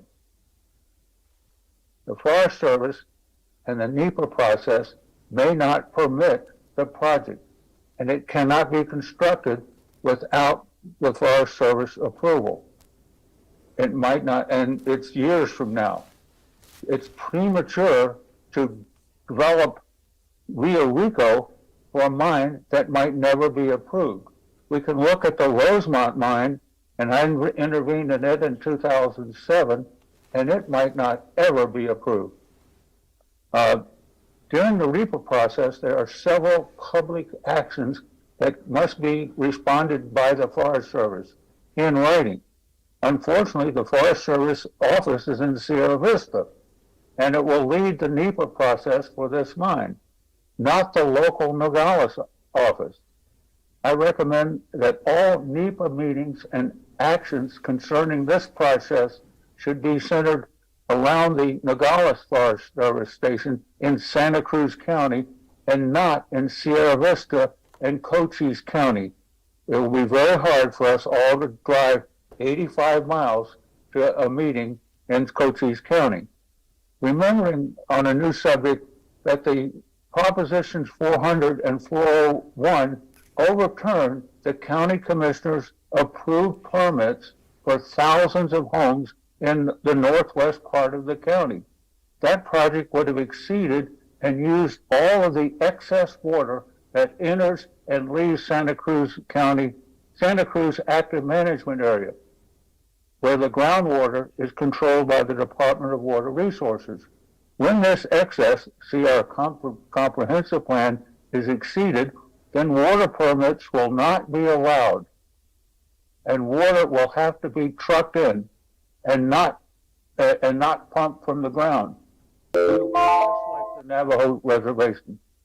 Voters have the power to overturn a supervisor's approved actions, such as a building permit, which is under discussion today.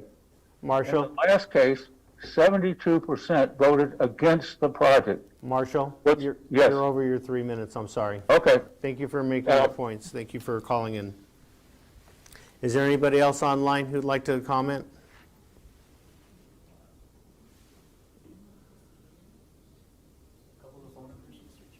Is there anybody on the phone? There's some phone numbers. I have a phone number that ends in 027.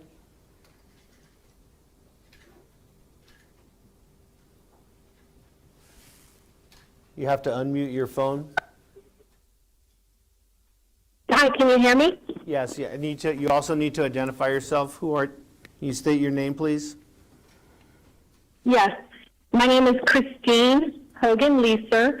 I live at 1451 Circulo Bayana, Rio Rico 85648. Okay. I thank you for letting me speak. I'm actually at work.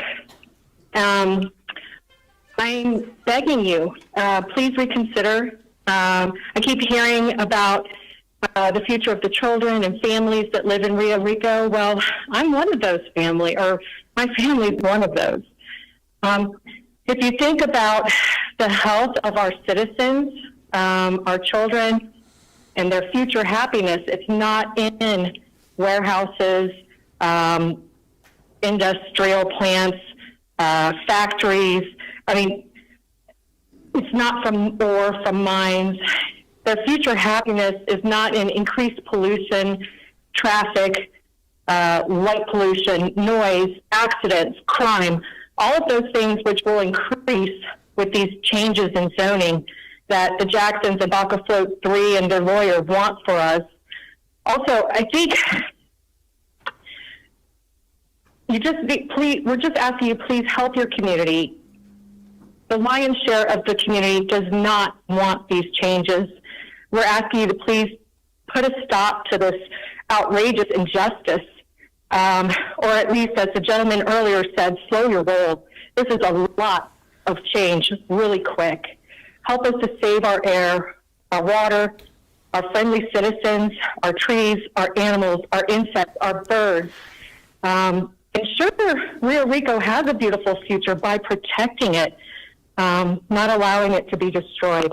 Thank you. Thank you very much. And then the next person on the phone is, did they get off of me? There was someone else.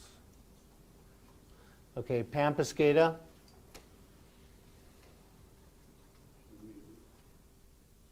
Can you hear me? We can hear you now. Good morning, Board of Supervisors and ladies and gentlemen. I have listened to all the rhetoric and all the pleas by all the people who were at your meeting this morning. Unfortunately, I could not be there. I think it's enough that you understand the opposition against South 32 and Mr. Jackson's plan for our county, for our beautiful jewel of Rio Rico, the jewel of Santa Cruz County. Why in the world would any of you three want to appease Mr. Jackson and his plea to destroy this beauty? I can't understand it. Bruce, I used to live next door to your grandparents. I think they would be ashamed of you today if they knew what you were up to, okay? I haven't voted yet, so and, why don't you you know, hold that it's just- judgment? It's very sad. It's very sad. And I, for one, am opposed, as you all will know. And I agree with everyone who has spoken today, with the exception of the Spanish lady. She is not the voice for the Hispanic people in Rio Rico. I know a lot of Hispanic people that are totally against this.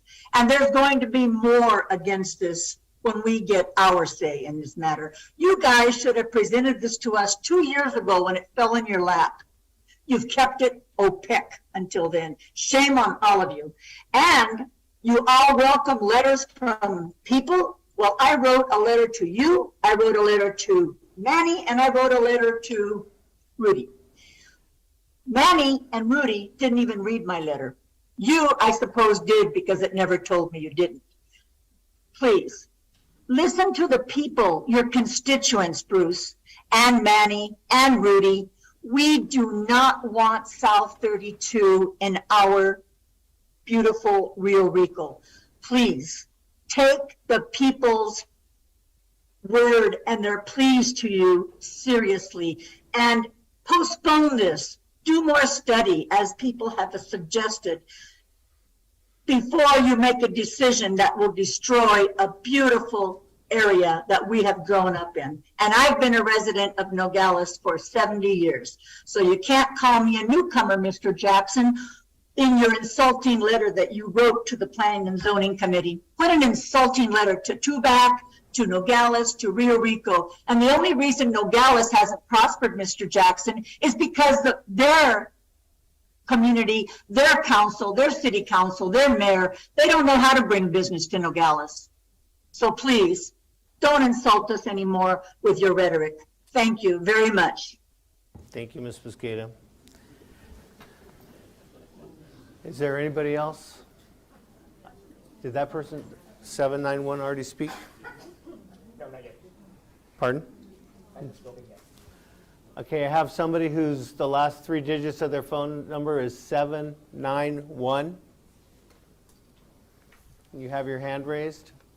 Can we unmute them?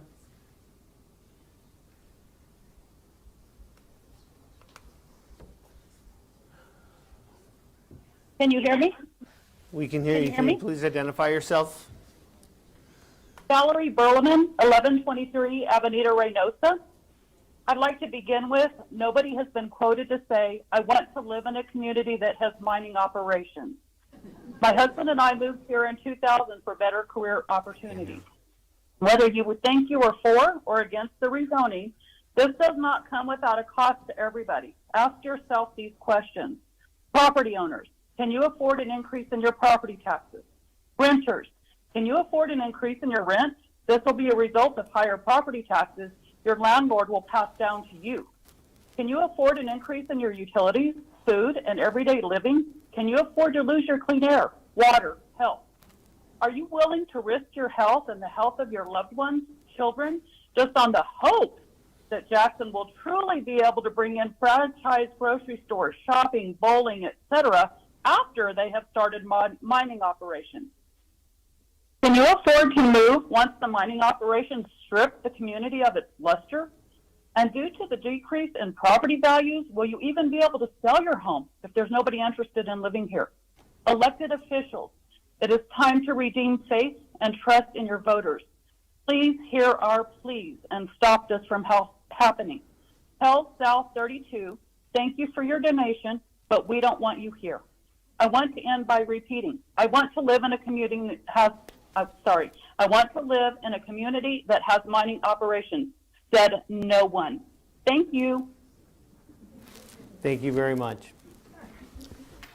And I don't see anybody else on the phone or online with their hands raised. So I'm taking online. I'll be with you. I'm trying to clear this board first. Okay, nobody else online. We're going to finish up in the room. Alex Johnson. Thank you for waiting, Mr. Johnson. I think we lost your speaker slip. Thank you. Good morning. It's still morning, isn't it? It still is. Good. You're still here. We're all still here. My name is Alex Johnson. My wife and I moved to Patagonia 20 years ago. We have been faced with the specter of South 32 now for 6 or 7 years. It was a bill of goods being sold to us is what we thought to begin with. And as it proves, indeed it is. So I respectfully ask you all to ask serious questions of South 32 and yourselves. You have to really think about this whole process. What is their history? What's the legacy? What are they mining for? They're mining for 3 toxic metals: zinc, lead, and manganese. Those are all 3 highly poisonous substances. We've asked these questions. I've been to the South 32 Advisory Citizens Board, and I've asked questions of them, and I've never gotten a straight answer. They always mumble jumble, and they don't give me a straight answer. I would ask you to ask them questions like, what is their dewatering? What's the result of that? I know that I've seen the Kona Depression. That's 50 to 70 square miles of the Patagonia Mountains with no water. And no water means no wildlife, no birds, no animals, no bugs, no bees for 30 years. They'll move out, they'll die. So we moved here because it's a vibrant community. We moved here because the people are great, the culture is terrific. That's where we see that being challenged. We see it as destructive. So please ask questions. Please do your research. There are so many questions that need to be asked which are never answered by South 32, or they're given lollipop answers and we're expected to suck on them. So hold them accountable. We're the constituents. We're for you guys, you're for us. Most of the comments I've heard are not favorable. South 32, in its prospectus to investors in 2023, mentioned that the local community was supportive and receptive. If they do that again in their new prospectus, I think that in securities language, that's called fraud. Thank you. Thank you very much. Susan Jenkins.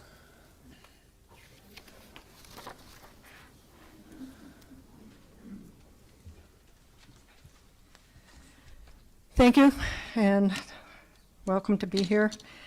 I'm a member of the Santa Cruz County Republican Committee, and I am also a member of the Legislative District 19, where I am for the third base. I do have one little question to get fixed with Mr. Smith. That wasn't me, it was Patty Newell. It's a small thing, but it was the action was with Patty Newell. I would like to add one thing. On becoming a precinct committeeman, we don't have to look far to see the value of the two-party system in either local or national politics. Without a balance of ideologies, dialogue and compromise disappear. When you become a precinct committeeman, PC, you have the opportunity to make an impact in your community as a PC. You'll get connected with neighbors and party leadership, work together to help candidates, register voters, and recruit other volunteers, meet candidates and office holders throughout the year, learn how to be the link with your neighborhood on issues important to your communities, become the public relations contact for your neighborhood, develop your own marketing ideas and database so each election cycle becomes easier. We've been doing this for quite some time. The only thing I would like to add to that is that elected PCs are the only PCs who can elect legislative district and county executive political committees and are the only ones who may be voted into these offices. Getting elected as a PC is also the only pathway to become elected as a state committeeman for your party. This information is supported by getting all the forms from the Santa Cruz County Republican Committee. This is the committee's position. Thank you. Thank you very much. Is there anybody else in the room that would like to address the board?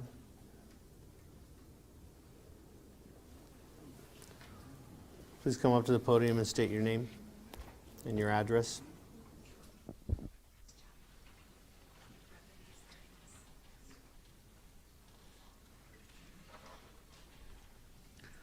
My name is Kevin Justice. I live at 1780 Alamos Court in Rio Rico.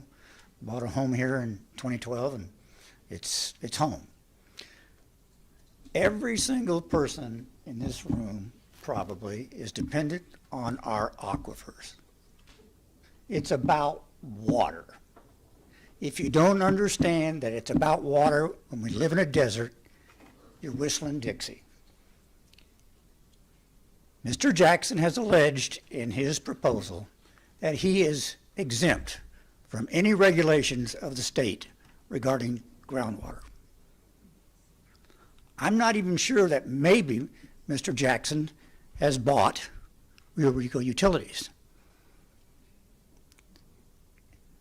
Liberty Utilities is no longer listed as a certified or designated water provider in our county. It's something called Sapporo. I don't know what Sapporo is, but I suggest that you find out what it is, because the arguments they're having with the Arizona Department of Public Resources is the exact arguments that Mr. Jackson makes in his proposal. All this industrial commercial development endangers every present industry, every property owner, if we don't get on top of the water issue. And he's basically saying, I'm above the law. I don't have to deal with the active management area.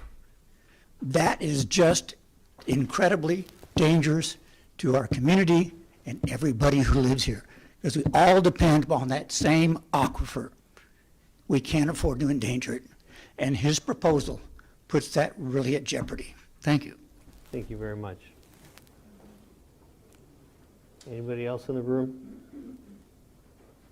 Okay, is there anybody else online that would like to address the board? Just raise your hand on your computer or hit *9 on your phone.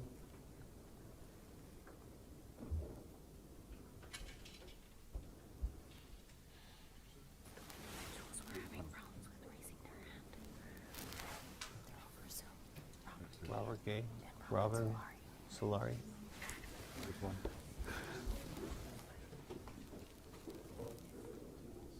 I did not raise my hand. Okay, I have one more person in the room, and then we're going to finish online. This is what they asked me to do. Yeah, but you gotta raise your hand. There's a thing. Javi, can you mute him? Okay, Carolyn, we're going to mute you for a second. We're going to finish in the room. Javi. Hi, my name is Sarah Wright, and I live at 1048 Zorita Court in Rio Rico. My family has been in southeastern Arizona for 6 generations and in Santa Cruz County since 1974. I attended Rio Rico schools and Nogales schools, and I've been a teacher in Rio Rico for 15 out of the last 18 years.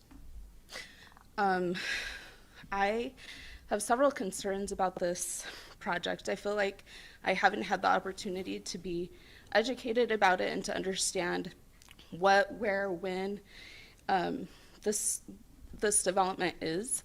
And I have tried to look for information. I've read a few articles, and I still don't feel like I'm educated about this topic. And I think that means that there's been a lack of transparency in what the planned project is. I also feel very strongly about preserving the night sky, the ecology, and the culture and the character of Rio Rico. And I think that those pieces of our community, the culture, the ecology, the character of the community has not been taken into consideration in whatever the plans are. Thank you for your time. Thank you very much. Anybody else in the room? Okay, we're going to get the last two on Zoom. Robert Gay. Greetings, can you hear me? We can hear you, Robert. Okay, hi Bruce, and thank you all for this format for speaking. It's awkward, but we bumble along and a lot has been heard. My name is Robert Gay, and I'm an architect who lives in Patagonia enthusiastically. I've been practicing architecture for 50 years, 30 of those years in Southern Arizona. That has given me a sprinkling of clients in Rio Rico, back to McCackery, and Amato, as well as in Morningstar Ranch and Solero Ranch. So I've gotten to know the amazing Santa Cruz Valley stretch and the mountains adjacent to it in the course of that work. So I would only echo what the people arguing for the preservation of the qualities of that valley have stated and not go into that. I would also echo the concern for manganese that I've been exploring a little bit since that was recently revealed. And the interesting thing that I have to offer from that research is that right here in Phoenix, we have the rural expert on the effects of manganese. His name is Dr. Brad Racette, R-A-C-E-T-T-E. He's chairman of neurology at Barrow Neurological Institute in Phoenix, and he has an impressive resume in studying exactly what happens to people exposed to manganese. He would be a valuable consultant. However, the general principle that I've been utilizing is that before, in my research, before you get into bed with somebody, before you engage with a suitor, you should check them out a little bit. We all know that anybody can write a profile for computer dating that isn't quite what they represent. I believe South 32 does that in its publicity with incredible skill. So when you look at the other operations, this bringing up of the South 32 manganese operation in South Africa is an example of looking at other operations in the world. The one which caught my ear a couple of years ago is their coal mining operation in New South Wales. It's relevant because the coal is burned, produces carbon dioxide at a significant scale, about 6 million tons a year, which is produced by carbon math. That translates to about 13 billion pounds of carbon dioxide. And our fundamental job, one for humanity, is to cut that down or we die sooner than we would otherwise. So it's really odd to me that the company now proposing this Rio Rico adventure is also a major polluter. We think it's at home, we think it's across the world. Being a mapper, I checked it 7,500, 7,600 miles between here and there. It is one atmosphere. We all breathe it. Why are we accepting the advances? Okay. That's all I have to say. Thank you very much. And our last speaker is Robin Solari. She's online. Robin? No, I didn't. You keep calling me. I didn't raise my hand. Okay. I think there's somebody named. Okay. So we've concluded call to the public.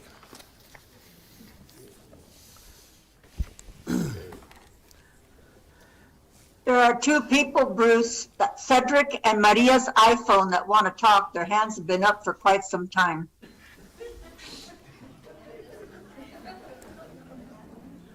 Bobby?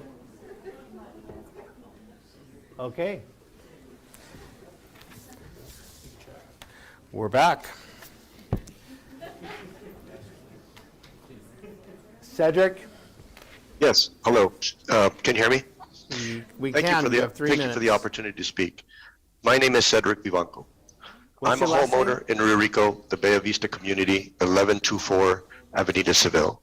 Cedric? I am, What's can your you hear me? last? Yeah, I couldn't hear your last name. Cedric Vivanco. Thank you. I am strongly opposed to the consideration for rezoning, as I believe that this is not in the best interest of Rio Rico. I was raised in Santa Cruz County, as was my mother, my daughter, and now my grandchild. I feel we represent a very rooted family. Although I can understand why this request was made, your responsibility is to represent Santa Cruz County, not Mr. Jackson. The land was purchased under current zoning and can be sold. There should be no obligation from the board to agree to his request. Thank you. Thank you very much. And then we have one more.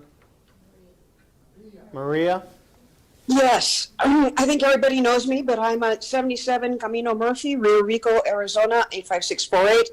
I've been here since 1989. My family has been here since the early 70s, and I've been businessmen of great regard in this area. I love Santa Cruz County. I'm talking off the cuff, but in hearing all of the comments by our members of the community, I want to say that unequivocally, we are opposed. We've read the letter from Mr. Jackson to the Planning and Zoning Committee, basically calling us rude, and that's no opposition, and we are irrelevant to his efforts. That is absolutely and uncategorically untrue. We are working and we are looking at attorneys. We will fight this tooth and nail. Every step he takes, we are going to be responding. And we're not talking about little local attorneys. We're talking about international and national organizations that work on environmental issues. So I ask you to please, let's not draw this out for years and years and years of lawsuits. Let's please stop this now, and please be respectful of your constituents' opinions and thoughts and feelings about this. And yes, I agree with Pam Pesqueda that if your mom, Roberta, knew what you were doing right now, Bruce, she would be scolding you. She would not agree to this at all. Thank you very much for your time. Ms. Murphy, thank you. Ms. Murphy, thank you very much for your comments. And again, the board has not voted on this. There's no position from the board. We are gathering information at this point. So thank you very much. We're going to move to current events. Supervisor Malera. Good morning, Mr. Chair. Good morning. Still morning. First and foremost, I personally want to send out my condolences to David Jung and his family for passing this week. David Jung passed this weekend, and it's really unfortunate. He's a great community member. No, just move your thing to your, just move it to your time. So my deepest condolences and prayers go out to the Jung family. Secondly, Jesus, congratulations, Mr. Manager, and welcome aboard. It's good to have you on board. And I want to personally thank everyone that's here. I want to thank you for your comments. Appreciate the emails, all the input. Thank you. And those are my comments, Mr. Chair. Thank you very much. Vice Chairman Reese. Thank you, Mr. Chairman. Good morning, everyone. It's almost lunchtime. I want to echo the sentiments of Supervisor Maleta as it respects to David Jung. I knew David for many years. He graduated from high school with my wife. Can you hear me? Can you hear me now? Okay, I had to kick the mule.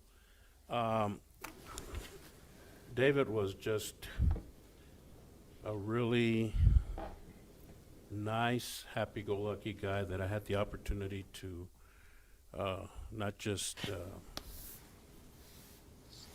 interact with, but also on a professional level as an accountant, to his lovely wife, Lu Jung Moreno, the Moreno family too, and his 2 daughters.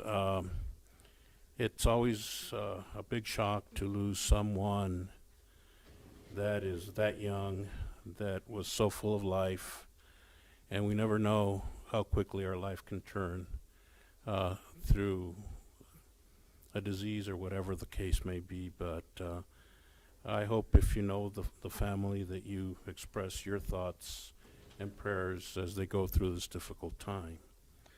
The other thing too, I've read every single letter that I've received. I've seen every email, from the threatening ones to the, please don't do this, and that's fine. We are thick-skinned, and we do that. I will, however, and Bob, correct me if I'm a little out of line, I just don't like to be accused that this board did anything illegal in the aspect of an executive session. That is a lie, and whoever told you that is lying to you. And I want to tell you here in the public that everything we do in the open, just like we're listening to you here. Everything that we vote, we will vote in an open meeting. So don't shake your head, sir, because unless you've been in our meetings, I really resent you and your little smile. You want respect from us. You respect us too. Well, I see you going, yeah, right. And I can do the same thing. And I respected every single, so anyway, I respected every single person that went up there. I didn't gaggle, I didn't smile, I didn't shake my head. I listened intently to what everyone was saying because it's important. And as Bruce has said, we have not made our decision. Second, when Mr. Jackson decided to buy the land, I don't think any of us knew who was going to buy that land.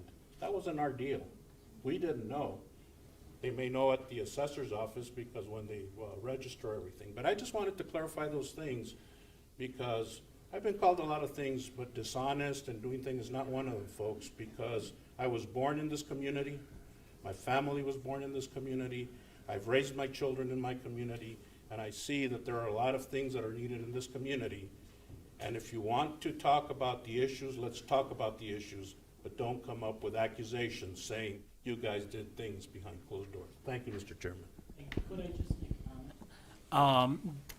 The board is allowed to respond to criticism under the ARS, and I just want to make note of that. Thank you, Bill. I've said my piece. Thank you.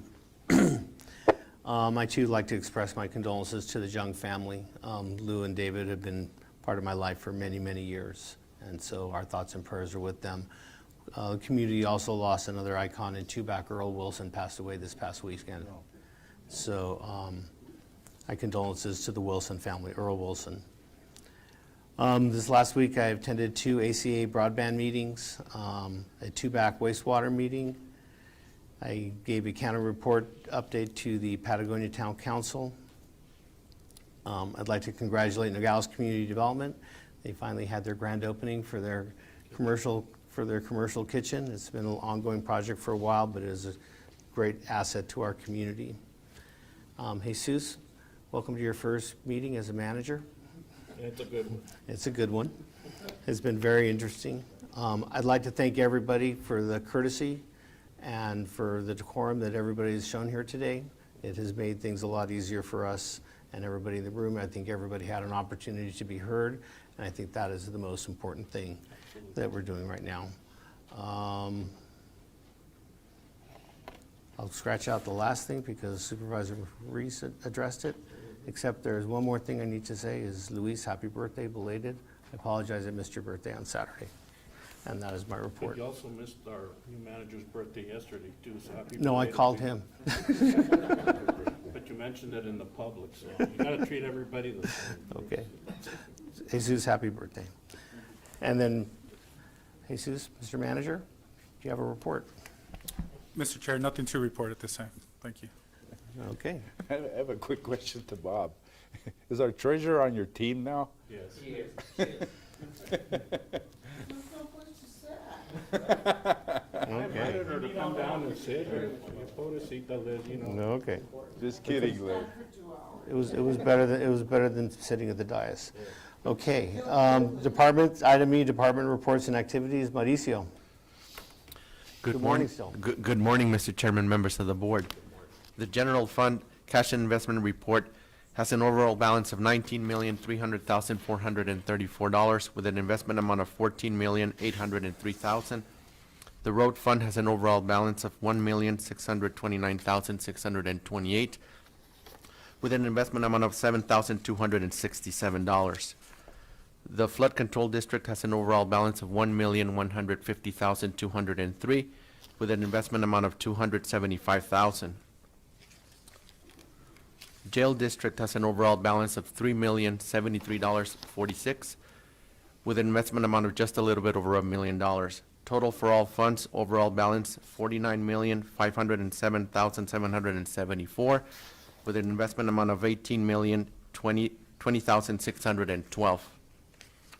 Estimated end of the month balance, $15,644,572. Okay, are there any questions for Mr. Chavez? No, sir. Thank you, Mauricio. Mauricio, thank you very much. Sure. Mr. Chair, move to recess general session and convene into jail district. Second. I have a motion and a second. Any discussion? All those in favor? Aye. Motion carries. Item 1, discussion possible action, authorization to fill receptionist position and secretary position. Move to approve. Second. Under discussion, this is exactly what Sheriff Hathaway was talking about on the consent agenda. That's the only comment I have to say. They're budgeted positions. These are budgeted positions. Mr. Chairman, that's correct, they are. Okay. All those in favor? Aye. Motion carries unanimously. Item 2, discussion possible action to approve agreement with Trinity Services Group, Inc. for food services at the Santa Cruz County Detention Center pursuant to RFP B-08-23-C042, effective October 1st, 2023, for 1 year with up to 4 renewal terms. Move to approve. Second. I have a motion and a second. Is there any discussion? No, and Sheriff, thank your staff for all the backup information. There was another company that had submitted, and this was the one that was recommended by your committee, so thank you. Okay, no other discussion? All those in favor? Aye. Motion carries unanimously. Mr. Chairman, I will move that we adjourn our jail district and reconvene regular meeting. Second. Okay, I have a motion and a second. All those in favor? Aye. Motion carries unanimously. Item 1, presentation on Greater Nogales Santa Cruz County Port Authority by Jaime Chamberlain, Chamberlain of the Greater Nogales Santa Cruz County Port Authority. Mr. Chamberlain, good morning.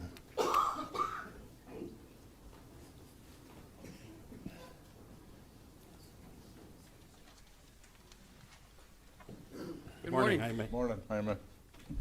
Morning, Chairman Bracker, Vice Chairman Ruiz, Supervisor Molera. It's nice to see everybody here today. Packed house. For the record, my name is Jaime Chamberlain, and I stand before you as the Chairman of the Greater Nogales Santa Cruz County Port Authority. As requested, I'm here today to provide a quarterly update on the activities of our ongoing efforts on behalf of Nogales and Santa Cruz County. The county has been an integral part of our organization since its founding 18 years ago. We are grateful that the county continues to recognize the return on investment that the Port Authority offers to our community. We have worked out a schedule to appear before you on a quarterly basis and provide an update of our activities, but I want to remind everyone that the Port Authority provides you all a monthly written report of activities along with the Jesus Valdez, the new county manager. Congratulations. So I apologize if you guys have all heard or read about all the information and the activities that we're doing. And by the way, all the reports and activities are posted on our website in case anyone wants to read them or see them. Allow me to start with a project that we're very, very proud of and we just finished, which is the cold rooms at the Mariposa Port of Entry. We're just finished along with the financial support of a direct appropriation from the Arizona Legislature, also from the U.S. Customs House Brokers Association, and as well as the county itself. We just finished that just in time for the Sonora grape season, and it's already been in use in a significant basis, not only for grapes, but for new commodities like berries that typically do not cross through here. So we're seeing an influx of business in that way already with our investment with the new cold room at the Mariposa Port of Entry. It took us a little bit longer than we expected, but as as we've found out and we've known over an 18-year period of time that anything that you do with the federal government takes time and takes more money than you always think.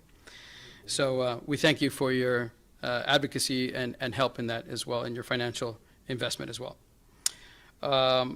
We expect to be much more competitive as a port of entry because of this investment. We expect to start bringing in many more exotic fruits that typically do not cross through this port of entry, and much like more mangoes and especially berries, which are Mexico's largest growth area in the ag sector. But other than that, we do a lot of other stuff. We recently hosted our new AD, Arizona Department of Transportation Director, Jennifer Toth, here in Nogales. We highlighted the importance of the border region to the state and to our country, and we've discussed priority projects that we have, such as the modernization of the I-19 TIs at Ruby Road and Rio Rico Drive, as well as with our changes and our modernization of the DeConcini Port of Entry, along with many other infrastructure projects that we're working on. The Port Authority also participated in a stakeholder roundtable with the Director of ADEQ, Karen Peters, during her first visit to the area. And several issues were raised in that meeting, which we will continue to look at, which are issues on the IOI, the Nogales Wash Rehabilitation Project, stormwater issues in ambos Nogales, and several other issues pertaining to ADEQ. So thank you, Supervisor Bracker, for joining us in that discussion. And I want to recognize the other supervisors who always are ready to help us and be with us at all of our other meetings that we have with our federal and our state stakeholders. We also participated in a border briefing for the congressional offices. Represented were 8 out of the 11 offices, and it offers us an opportunity to brief them on our many key issues that are in this community, particularly our infrastructure needs. And in the past few months, we've hosted delegations from Arizona State University and the Instituto Tecnológico Autónomo de México and Valley Leadership, among from others who visit and learn about the opportunities and the challenges that border communities face. The Port Authority is spearheading a pilot program to evaluate the use of electric trucks for cross-border drayage operations. We are working with ADEQ, NADBank, ADOT, the state of Sonora, and about 25 other agencies, industry agencies, to develop the program and identify and secure the funding opportunities for the procurement of trucks and charging stations. The University of Arizona has submitted and been chosen to gather, analyze, and report on the data to be gathered during the pilot program, which will last anywhere between 10 and 12 months. Just last week, we received a letter from NADBank notifying us that they have approved a $350,000 grant to help pay for the pilot program. We're also working with ADOT grants team to apply for a $1 million grant to help us pay for the electric trucks that will be used during this test. And I just want everyone to know that there's a tremendous amount of attention to electric mobility, but mostly it's focused on cars. Our main focus is going to be on trucks. And we have over 750,000 trucks crossing both southbound and northbound at Nogales in two-way traffic. So we need to pay attention to the truck traffic and have a real impact on our environment and our cross-border logistics. So we're hoping that with this pilot program, we learn a lot more about the capabilities of electric truck, especially with the effects of our community. And we continue to track and monitor several other issues, from cross-border trade data to northbound border crossings, and the status of the congressionally directed spending requests selected by the Arizona congressional delegation, and the other states and federal developments that could impact the flow of cross-border trade and travel to our ports of entry.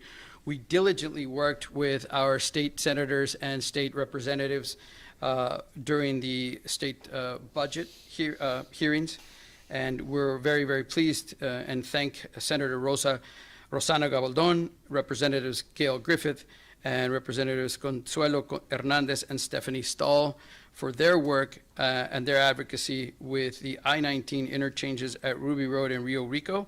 We've established and procured $8.6 million for that, for funding for that reconstruction. Also on State Route 83, Santa Cruz to Sonoita, $9 million for that project.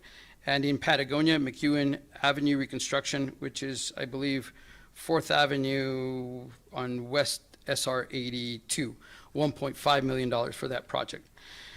With our congressional delegation, which still needs congressional approval from Representative Raul Grujalva. He has submitted a very important project for the county, the Santa Cruz County Animal Shelter, which is, the requested amount is $525,000. We are still working on the congressional approval for that. We are also working on congressional approval with State Senator Kristen Sinema. She has submitted 4 projects in our county for approval, $5 million for the city of Nogales and the widening of 4 bridges within the city limits. She has also submitted Industrial Park Drive refurbishing from asphalt to concrete, and that request was for $3,324,000. She has also submitted a request for $1.5 million for the animal control shelter for Santa Cruz County, and her largest submittal that she put in was for $50 million for the Rio Rico Ruby Road industrial interchanges and that remodeling of that. I think the next largest submittal she had was right around $30 million, so we're very pleased that her largest submittal to Congress was in Santa Cruz County.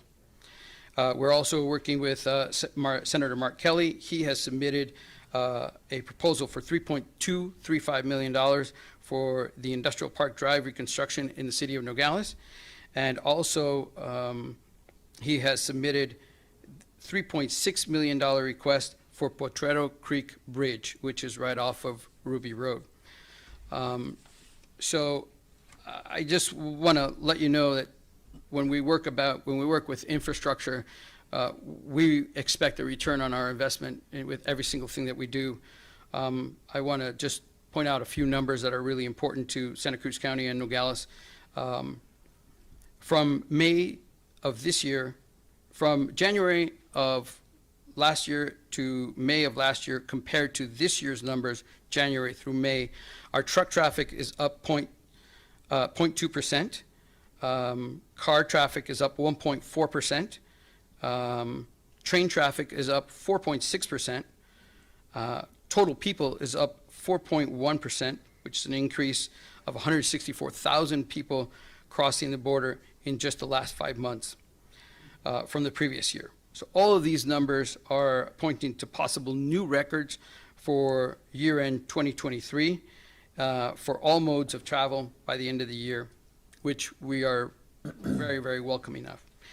This coming Friday, our Vice Chairman Josh Rubin and Supervisor Bracker will be representing us during the U.S.-Mexico Binational Bridges and Border Crossing Plenary meeting in Washington, D.C. This is an official binational protocol meeting for the U.S. and Mexican governments to discuss border infrastructure projects, and where we will be presenting on the Nogales-Decancini modernization and the need for Mexico to engage with us in binational planning process. We have already procured $500,000 for the feasibility study for the for the new Decancini Port of Entry, and GSA should have that by the end of the year. There are a lot more activities that we can discuss, but I want to be respectful of everyone's time, and I know everyone's been here for a long, long time. Please let me know if we can answer any questions. We're always available, and as I've said many, many times before, we thank you for your support and your advocacy for the work that the Greater Nogales-Santa Cruz County Port Authority does. Mr. Chairman, if I may thank you for your report, and I'm curious about your electric trucks that you want to use. as you know, there's very little infrastructure when it comes to having charging stations. Is that going to be addressed there at the port of entry, or are you gonna have an off-site charging stations for your anticipated pilot program with the opportunity to grow? We've talked to several charging companies, and we've also talked to several EV truck companies. The majority of the truck companies already have positions and partnerships with charging stations and charging companies from all over the United States. We have not decided on who we will choose as a trucking company for the EV trucks. Therefore, we've not decided yet who would be doing the charging for that. But we will have these trucks at multiple transportation companies here in Nogales, and they will be, the University of Arizona will be studying the data from 21 kilometers into the United States and 21 kilometers into Nogales, Sonora, which is where the majority of this cross-border business is done.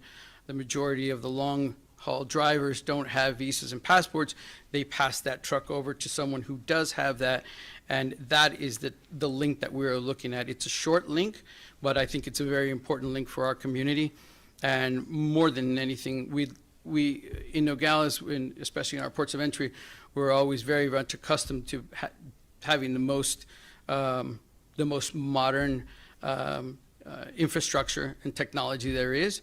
We're very excited about looking at this. We're one of the few ports of entry that is looking at this cross-border drayage in this short haul period of time. So we have not identified who the trucking companies will be that will be helping us with this, neither the charging stations, but we will be at multiple places, most likely at the beginning, mobile charging stations. Thank you, Jaime. Thank you, Mr. Chairman. Supervisor Malera, any questions? No, sir. Thank you. Thank you. Thank you very much, Mr. Chamberlain. Item 2, presentation on South 32 Humarosa project update, information on off-site facilities and location studies by Pat Reisner. Mr. Reisner, good afternoon, good morning. If I had spent a few more minutes up there, I could have said good afternoon. 3 more minutes. Good morning. Good morning. Mr. Chairman, members of the Board of Supervisors, community members. So thanks for giving us the opportunity today to speak and share some information around our Hermosa project.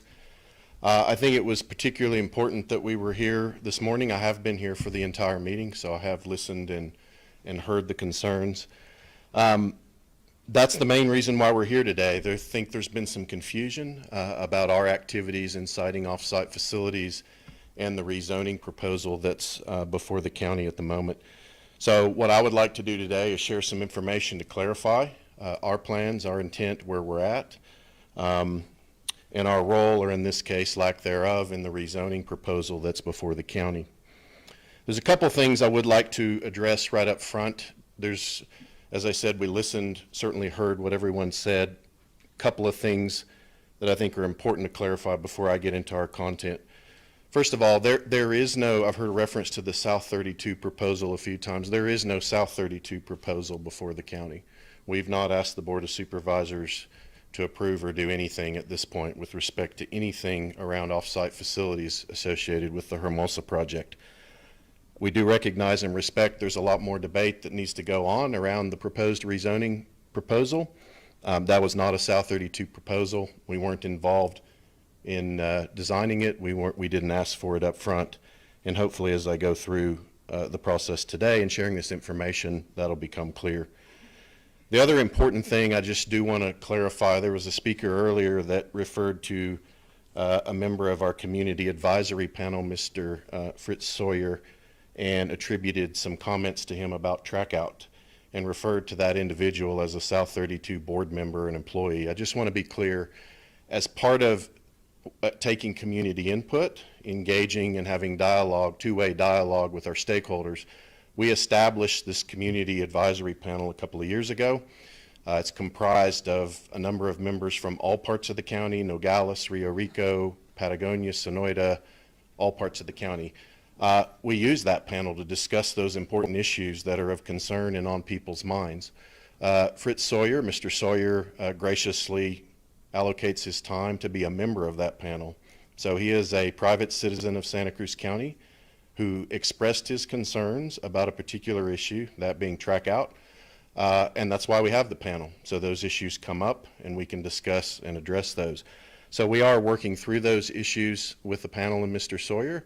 I just want to be clear, I think it was portrayed that that was an employee or a board member that said that or expressed that concern, and that is not the case. Most of what I will present to you today, particularly around our off-site facilities, has been shared publicly, is in our website, and I'll refer to those as we go through it. The last thing I want to say, while right now we've made no decisions to locate any facilities in Rio Rico, and if there's anything you take away from that today, I want that to be it. However, we are committed to trust and transparency in all that we do, and so we are more than happy to have a community meeting in Rio Rico to talk in more detail about the siting of off-site facilities. There's a lot of issues and concerns that have been raised today that we absolutely can discuss more in a meeting like that, and we can do that very soon. So even though we have not yet got to the point of deciding to locate anything in Rio Rico, we're more than happy to do that, and we can do that soon, and we will likely be planning an event like that in the near future. But as I said today, I wanted to come and create some clarity around where we are. We are committed to the well-being of Santa Cruz County residents and understanding community needs and concerns. That's why we created the panel. That's why we'll have a public meeting. As I said, trust and transparency are important to us, and we need to work together with stakeholders to create shared value. So if we could go to the next slide, please. The first thing I want to just dispel, and this will be an easy one, it'll be about as categorical as I can possibly be. I've heard a lot of comments, and one reason we weren't at the meetings that have happened on this rezoning proposal recently is because it's not a South 32 proposal. It's not something we asked for, it's not something we need. However, I have had feedback from that meeting, and I've certainly heard many of you here today, which is why I think sharing this information is important. We have had never and never will have plans to mine in Rio Rico. There will be no mining in the Santa Cruz Valley.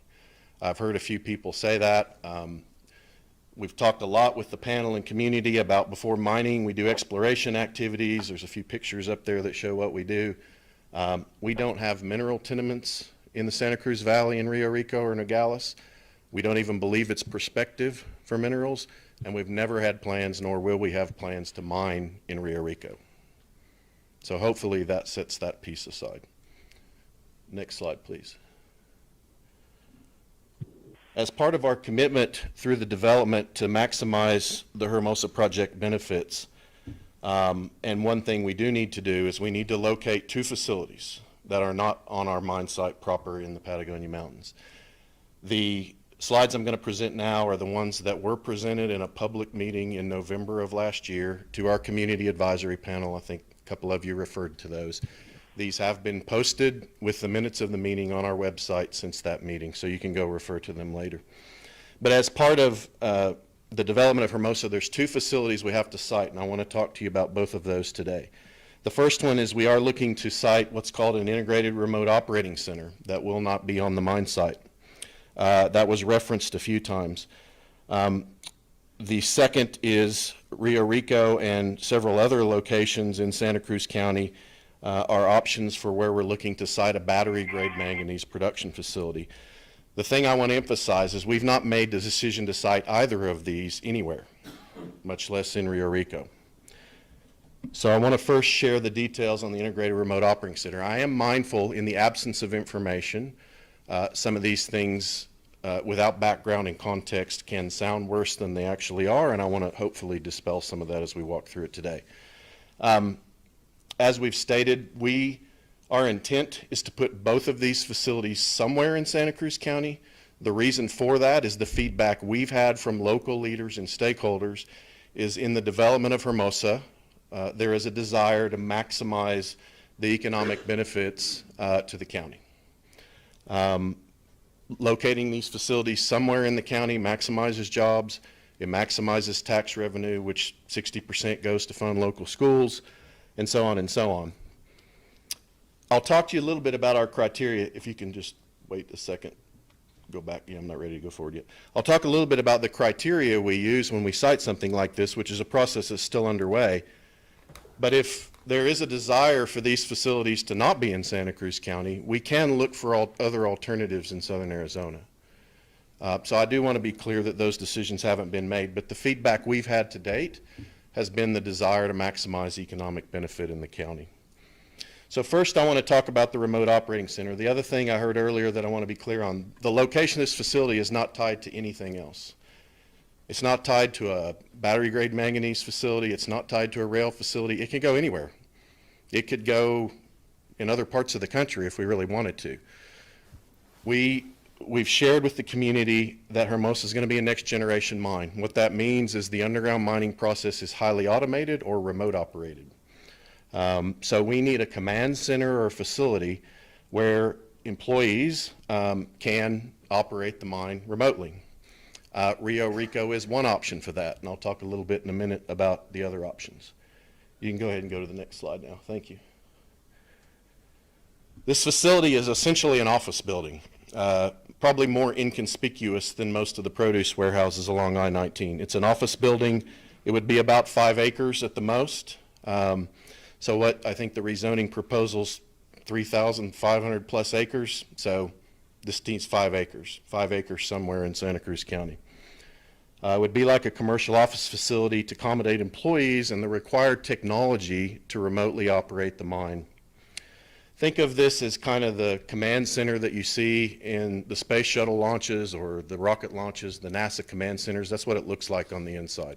It's an office building with screens wall to wall, special chairs that employees sit in to remotely. It looks like a gaming chair that your kids use to remotely operate the equipment underground. It's essentially a technology center or a command center to allow us to remotely operate the mine. We would like to locate this facility in Santa Cruz County. The reason Nogales, Rio Rico, or the I-19 corridor is attractive is you really want to locate it close to the population center so we can maximize local employment. There was a comment earlier about influx. If we do this right and train people that live in Santa Cruz County to do these jobs, we minimize or eliminate influx. These are high-tech jobs with skills that are transferable beyond mining. We use artificial intelligence, machine learning. We use all kinds of technology in these processes. We have goals as part of this development around employment. One of those is greater than 80% of the employees that work for us are existing residents of Santa Cruz County. And we will embark on workforce development programs to do that. There are some synergies to locating this facility close to where we will train and develop the workforce on the I-19 corridor somewhere. We also have diversity targets as part of developing this operation. So we have a goal to have our workforce more comprised of people who have largely been underrepresented in the mining industry historically. Those are people who have no mining experience. We can train people that have zero mining experience to do these jobs, to run this remote operating center. We can train most people in Santa Cruz County to do that. So we intend to have mostly people that have no mining experience. The other is female representation.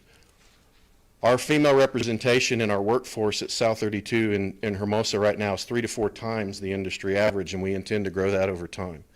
If we're going to have more females in the workforce, it needs to be closer to services, closer to where people live, where it's easier for people to get to. So we have inclusion and diversity targets in our workforce that this enables. I think the biggest one, though, is a local workforce and training opportunity. So close to where the workforce is going to be trained and close to where they live.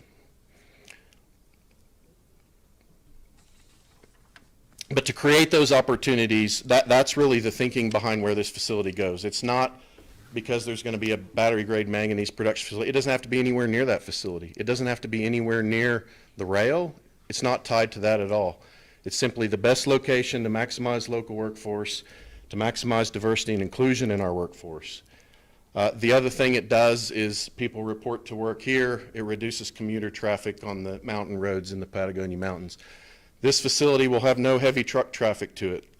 The traffic to this will be employees driving their car, parking there, going to work and leaving. No semi-trucks, no deliveries of that nature whatsoever.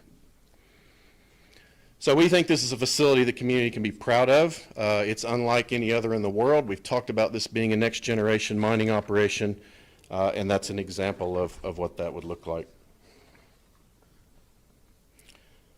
The county and other local stakeholders, local leaders, if there is an interest in maximizing economic opportunity, locating that facility in the county is very important. Next slide, please. These are the criteria we use when we site any facility, and these are the criteria for the IROC. So the steps we take: define criteria, do a location study, select the location. You can see the criteria we've developed for the IROC already. You can see community sentiments in it. If we got to the point where we felt like local leaders in the community didn't want this facility, we can explore alternatives, other community considerations, technology considerations, others. Where we're at right now is we've defined criteria, obviously, but we're still doing the location study. We can't have made a decision on selection until we're done with the location study. If you go to the next slide, please. We've started the location study looking at basically every population center in the county, so all the areas where people live. Again, close to where the workforce might be. We started with 7 locations. Initial work, we've narrowed it to 4. Go to the next slide, please. And then eventually to 2, primarily because it's the largest population centers in the county. Talked about the synergies with training and the ability to attract a local workforce. If you go to the next slide, please. There are advantages to putting it in Rio Rico, but we've made no decisions where, and the rezoning proposal is not, this is not dependent on the rezoning proposal, nor was it a driver of the rezoning proposal. Next slide, please. The second piece that I talked about, the other facility we have to site outside the mining location, is a battery-grade manganese production facility. There's no battery-grade manganese produced outside of China in the world right now. The gentleman earlier talked about the need to address climate change. If we're going to put 8 to 9 million new electric vehicles a year on the road to address climate change, we will need manganese for the batteries that are going to be produced in the United States. Hermosa is currently the only option to produce a domestic-grade, battery-grade manganese in the U.S. We have to select a location for the facility that will take the mined ore and convert it into a battery-grade manganese that electric vehicle battery producers can use to produce the batteries. It'll be the only such facility of its type in the U.S. So I think in the first instance, you can't really compare this to other manganese operations around the world because there isn't one outside of China at this point. State-of-the-art technology, new approach, we have the ability to do things differently from the start. But this facility does need to be sited somewhere. I'll reiterate what I said about the IROC. If local leaders in the community don't want this facility in Santa Cruz County, we can look at other alternatives. Next slide, please. So we envision this facility, and this is just, it's very, very early stages. We've not done most of the design for this facility, still working on it. But this is just an artist rendering of what this potentially could look like. This facility is much, much, much earlier stages than even the remote operating center. We're still evaluating a number of locations. Wherever this goes, it would require about 120 to 250 acres. So again, 5 acres for the first one, 120 to 250 on this one, nowhere near the 3,500 plus acres that are associated with the redevelopment. So while we're not as far along on this one, we are still looking at alternative locations. And again, we've developed criteria similar to what I've shown you for the IROC. On this one, a couple of things that are important. Part of our criteria for siting this facility will be baseline air monitoring, groundwater testing, as well as assessing proximity to waterways. So there's a lot of concerns about the Santa Cruz River. This is not a facility we would put right next to the Santa Cruz River. Residential areas and schools are another important consideration. We know a facility like this cannot be near residential areas and schools.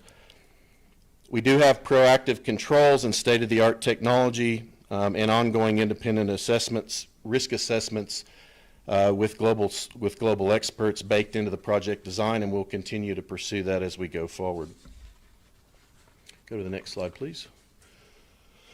These are the selection criteria, initial selection criteria for the battery-grade manganese, and this shows where we're at. So we haven't even, we're in the very early stages of the location study, still looking at several locations. I talked about some of this, air quality, groundwater, community sentiments there again. So we still need to go through this process. And I guess what I want to assure all of you of is part of that trust and transparency that is important to us, we will not cite either of these facilities until there's dialogue and engagement with the community. The reason that hasn't happened yet is we're too early in the process. The reason we weren't at the public meetings on the rezoning process is because that's not associated with this. Are we looking at the I-19 corridor in Rio Rico and Nogales? Sure, amongst other options. But we will have that dialogue, we will engage you, and we will listen to your concerns. And that's why we've committed to the meeting that I talked about earlier. Next slide, please. So just recapping, you know, the project is really important. It's the only advanced mine development in the United States that can produce 2 critical minerals off the U.S. federal government's critical minerals list. What that means is those are commodities that we reliant on problematic foreign supply chains for which we're going to need an increasing quantity of, and that they're important to national economic and security interests. If we're going to deploy renewable energy and battery storage and electric vehicles to address climate change, we will have to take mined zinc, manganese, and silver from somewhere. So this project is about creating a domestic supply chain for that. But to achieve that, and since our inception, we have actively sought out and incorporated feedback from the community on planning and designing of the Hermosa project. Some examples, about 3 years ago, we first came out with our initial truck routes off the site, like how we plan to haul the ore off the site. We engaged the residents of Patagonia that are most closely affected by that. We got some strong feedback about wanting an alternative. We developed an alternative to that and now have that in the plans. That alternative, we also engaged other community members that were impacted by the alternative. We got feedback from those community members, and we've since modified that alternative based on that feedback. That dialogue is still going. That's our track record so far. As we get to siting these facilities, we will continue to do that. So whether it be these facilities or any other aspect of the Hermosa project, we'll continue to seek out that feedback from the community, transparently provide information as we have it. With that, I'd like to close my presentation. Thank you. Thank you very much. Supervisor? Yeah, Pat, I know people were asking to see the presentation prior. Can we link it on our website so people can get access to it? Absolutely. Yeah, happy to make it public. Most of this is already public anyway. And the second thing, Pat, I know that there's been a lot of concern about the health issues of the manganese and the potential for accidents as people look, as you're bringing it out. Could you kind of address that, please? Yeah, and I think that's another important reason to have a community meeting, because we have a lot of time to take more questions on that and talk about that in more detail. I think the important part on the manganese piece is that this being a new next generation mining operation, we have an opportunity from the start to do things differently. This is something we have experience with. We have the highest level of controls for our employees. We take baseline health and hygiene data before they ever come to work for us. We monitor that health and hygiene data along as we go. Not only personal protective equipment, but technological controls to track and minimize that exposure, and we have experience doing this. The important thing is we can bake new technology and new approaches into the way we do that here that they can't necessarily do in other settings because it's a new project. We will do community health baseline assessments. We will routinely monitor community dust levels, report that transparently. You know, I think we've already demonstrated transparency around these kinds of things. If you go to our website, you can see all our seeps and springs and water monitoring data we've been doing for 5+ years posted there for anyone to look at transparently. We can go through the transportation protocols in detail. Everything leaving the site goes in a sealed container. I know there's some concerns been expressed about that, but that's why the dialogue and the meetings and the dialogue with the community is important, because I think we can share more information around that, like we've done briefly today, give you more context and help fill in some of the gaps where you may have questions and more information. The other thing I would note, I forgot about this slide. If you do have questions, I know, and there's been a lot raised today, there's an email address there. You can email anytime. We have someone that monitors that, and we can get back to you.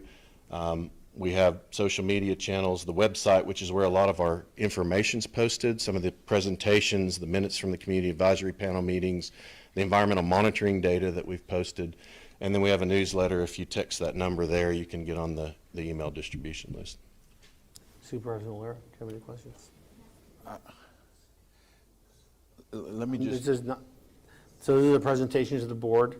It's not an open to the public thing. South 32 will, for open comments from the public, South 32 will, Pat has just said he is going to have community meetings.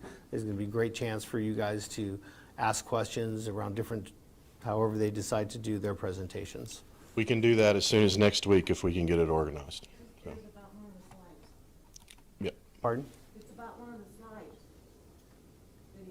of the slides. Yeah.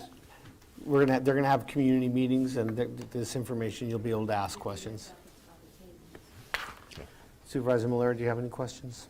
yeah, all I ask is, once you start deciding on a site, that we do have the dialogue, the public meetings, so people can provide their input. You can have those important conversations with our community. And by the looks of things, I think you're already headed in that direction. Yeah, absolutely. I think that's part of, clarifying the lack of connection between citing these facilities and the proposal. We are happy to have a public meeting outside of what you're doing on the proposal to talk about these activities and answer any questions you have about anything you saw here. But again, we would be having that to share information around a process that's still running. We've not decided to put either of these facilities in Rio Rico, but we will do that, have the meeting. Mr. Reisner, is that a supervisor? Mr. Some of the things that the constituents have talked to me about is the transportation routes. What are the possible routes? And also, you mentioned it, you touched on it a minute ago, how do you contain the manganese, the lead, the zinc? Can you address that for a few minutes today? Yeah, so I think obviously the transportation routes ultimately, and that's a factor in where it goes. Ultimately, what those are depend on where it's sited. We do have to truck the material from the site to the processing facility. We have on the site sealed containers. You can find these. We can provide you information around these. They're called rotainers, but sealed containers that essentially, once you seal up and contain the material, even if they fall off the truck, they're essentially indestructible. They can't, from a fall off a truck, they can't bust open. They can't come open. So this material never gets exposed to the environment. It gets loaded into a sealed container on our site, stays in a sealed container until it gets to its ultimate destination. In this case, either this facility or a battery grade manganese customer. We will monitor community dust levels along those routes. We'll have a baseline, whatever that route is, we'll have a baseline dust level that we assess prior to doing anything so that we understand what it was before our activity. We will monitor those levels consistently during the activity and make that available transparently to the community. And then also the community baseline health assessment that I talked about earlier, so we know, just like we've done with our employees, how do we monitor if there's been any changes. And during the monitoring of the transportation route, what are the tools you have to address if you see issues? Because we're anticipating everything sealed containers in another container. What happens if there is an issue? Well, if there's an issue, we would stop, obviously. We would have to reassess. We tend to have things we call trigger action response plans around these things. So we have proactive monitoring. If we start to pick something up, we take a certain action. If it gets to a certain level, we take another action, and those increasing actions to the point of stopping the activity until we can correct whatever's causing that. Okay. Any other questions from the board? Just basically, once your containers are opened and processed, how are they cleaned? How are you going to monitor if it's going to be water or if it's going to be anything else? Because I know a big concern of everyone here, as you noted, is the water. And being a desert area, water is important to all of us as it is to your operations. Yeah. So remember, I think this facility's not entirely designed yet, but we will have a special facility to clean the retainers. In the case of the zinc and lead, the retainers actually go to either the smelter or the facility that's the customer, where they're delivered to. So that gets addressed there. In the case of the battery-grade manganese production facility, we would have facilities in the battery-grade manganese production facility to clean those in a sealed environment where it's not exposed to the air. Great. Thank you, Pat. Appreciate it. Thank you, Mr. Chairman. Okay. Mr. Reisner, thank you very much for coming today and for this presentation. I hope it cleared up some of the early questions from some people in the room and dispelled some of the rumors. But we look forward to you having a public meeting very soon. All right. Thank you for your time. Where our constituents can address you directly. Item number 3, discussion possible action to approve Aztec Field Trainer Grant application for fiscal year 2024, effective July 1st, 2023 through June 30th, 2024, in the amount of $25,000. Move to approve. Second. I have a motion and a second. Any discussion? All those in favor? Aye. Motion carries unanimously. Item 4, as you exit, if you could please keep your comments till you get into the hallway. Item 4, discussion possible action to approve the Santa Cruz County Local Emergency Planning Committee, LEPC Emergency Response and Recovery Plan. Move to approve. Second. I have a motion and a second. Is there any discussion? All those in favor? Aye. Motion carries unanimously. Item 5, discussion possible action to direct the Santa Cruz County Attorney's Office. Pardon? Sorry, Mr. Chair. Okay. That was It's something different. Yes, it's not part of our executive session. Okay.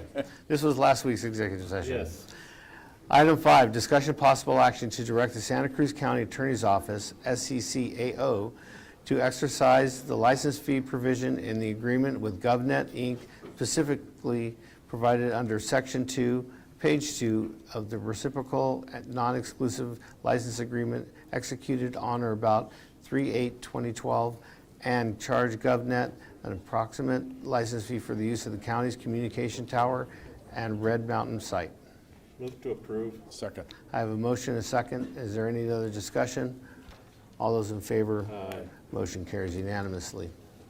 Item 6, discussion possible action to direct the Santa Cruz County Attorney's Office, SCCAO, to exercise the notice provision within the agreements with GovNet, Inc., specifically provide under Section 5 of the reciprocal non-exclusive licensing agreement executed on or about 3/8/2012, and give GovNet the 1-year notice termination of site sharing agreements involving the county's communication tower and Red Mountain site. Move to approve. Second. A motion and a second under discussion. The same thing we talked about. Okay. I get a big no because we talked about it under executive session. Yep. All those in favor? Aye. Motion carries unanimously. Item 7, discussion possible action to adopt resolution 2023-08 designating the Tubac Chamber of Commerce as a designated marketing organization in the Tubac area from July 1st, 2023 through July 31st, 2028. Move to approve. Second. I have a motion and a second. Any other discussion? All those in favor? Aye. Motion carries unanimously. Item 8, discussion possible action on the recommendation and approval or disapproval of the application for a special events license for the Greater Green Valley Community Foundation on 11/25/23 in Tubac. Move to approve. Second. I have a motion and a second. Any discussion? All those in favor? Aye. Motion carries unanimously. Item 9, discussion possible action to approve certificate of removal of abatement of taxes and/or penalty A through Just K. K. Move to approve. Second. A motion and a second. Any discussion? All those in favor? Aye. Motion carries unanimously. Item 10, tax valuation adjustments A through C. Move to approve. Second. I have a motion and a second. Any discussion? All those in favor? Aye. Motion carries unanimously. Item 11, monthly reports. Madam Clerk. Mr. Chairman, members of the board, all monthly reports have been submitted. Move to approve reports that have been submitted. Second. I have a motion and a second. Any discussion? All those in favor? Aye. Motion carries unanimously. Item 12, approval of minutes of 7/11/2023. Move to approve. Second. I have a motion and a second under discussion. I'd like to thank the clerk for keeping us up to date on our minutes.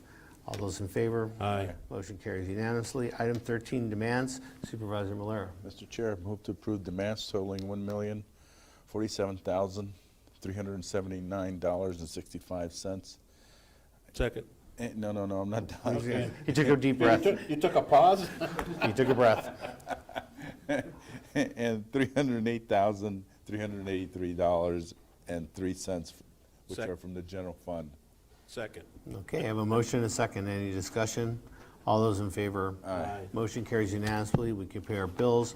Item 14 and item 15 are items that we need to talk about in the executive session. So, Mr. Chairman, I would like to move that we recess our regular session and convene into executive session pursuant to ARS 38431, 03A3, discussion and consultation for legal advice regarding the authority to void the appointment of a precinct committee person or a political party recognized by the county, and number 2, pursuant to ARS 38431, 03A3, discussion and consultation for legal advice regarding resolution number 2023-10 of the Board of Supervisors to set the use of consent agendas. Second. I have a motion and a second. Any discussion? All those in favor? Aye. Aye. Motion carries, and we are going to go into an executive session, which means we need to adjourn the executive session. Mr. Chairman, I move that we adjourn our executive session and reconvene regular meeting. Second. I have a motion and a second. Any discussion? All those in favor? Aye. Motion carries unanimously. Item 14. I'll read. Item 14 is discussion possible action to void the appointment of a precinct committee person for the Santa Cruz County Republican Party Secured Voters, Sonoyta 15. So I'd like to make a motion that all those in favor of acknowledging as void the appointment made on February 2nd, 2023 of a precinct committee person for Santa Cruz County Republican Party Secured Voter, Sonoyta 15, on the grounds that there was no vacancy. Second. And under discussion, I guess at this time, I think Mr. McEwen has something to say.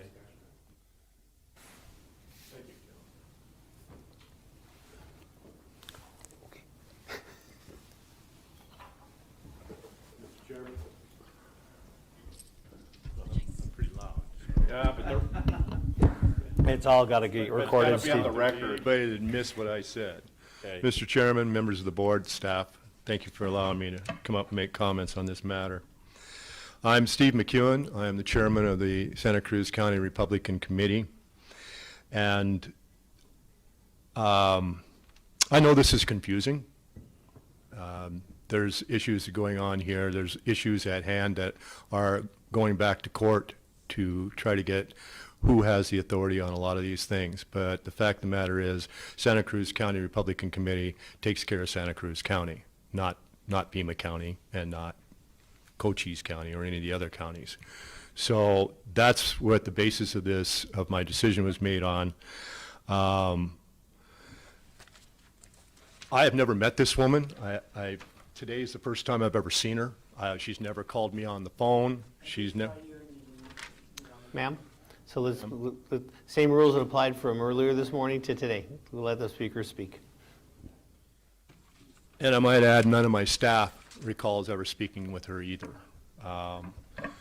There was a gentleman that came from Sonoyta that came to us that had an interest in the position that can be an asset to our party.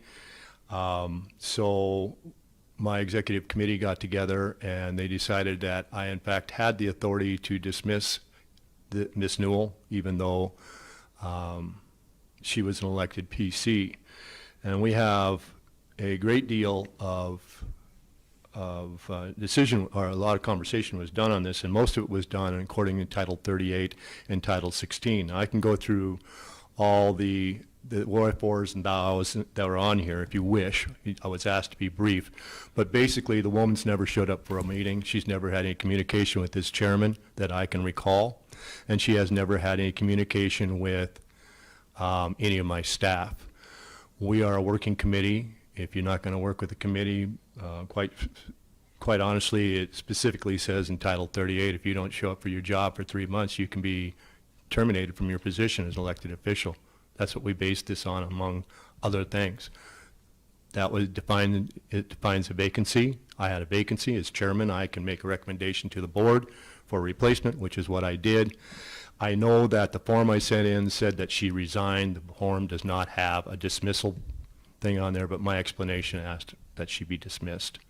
So if that's part of the confusion, that's why that happened. I'm happy to answer any questions you have. I could stand here and talk about this all day long if you want to.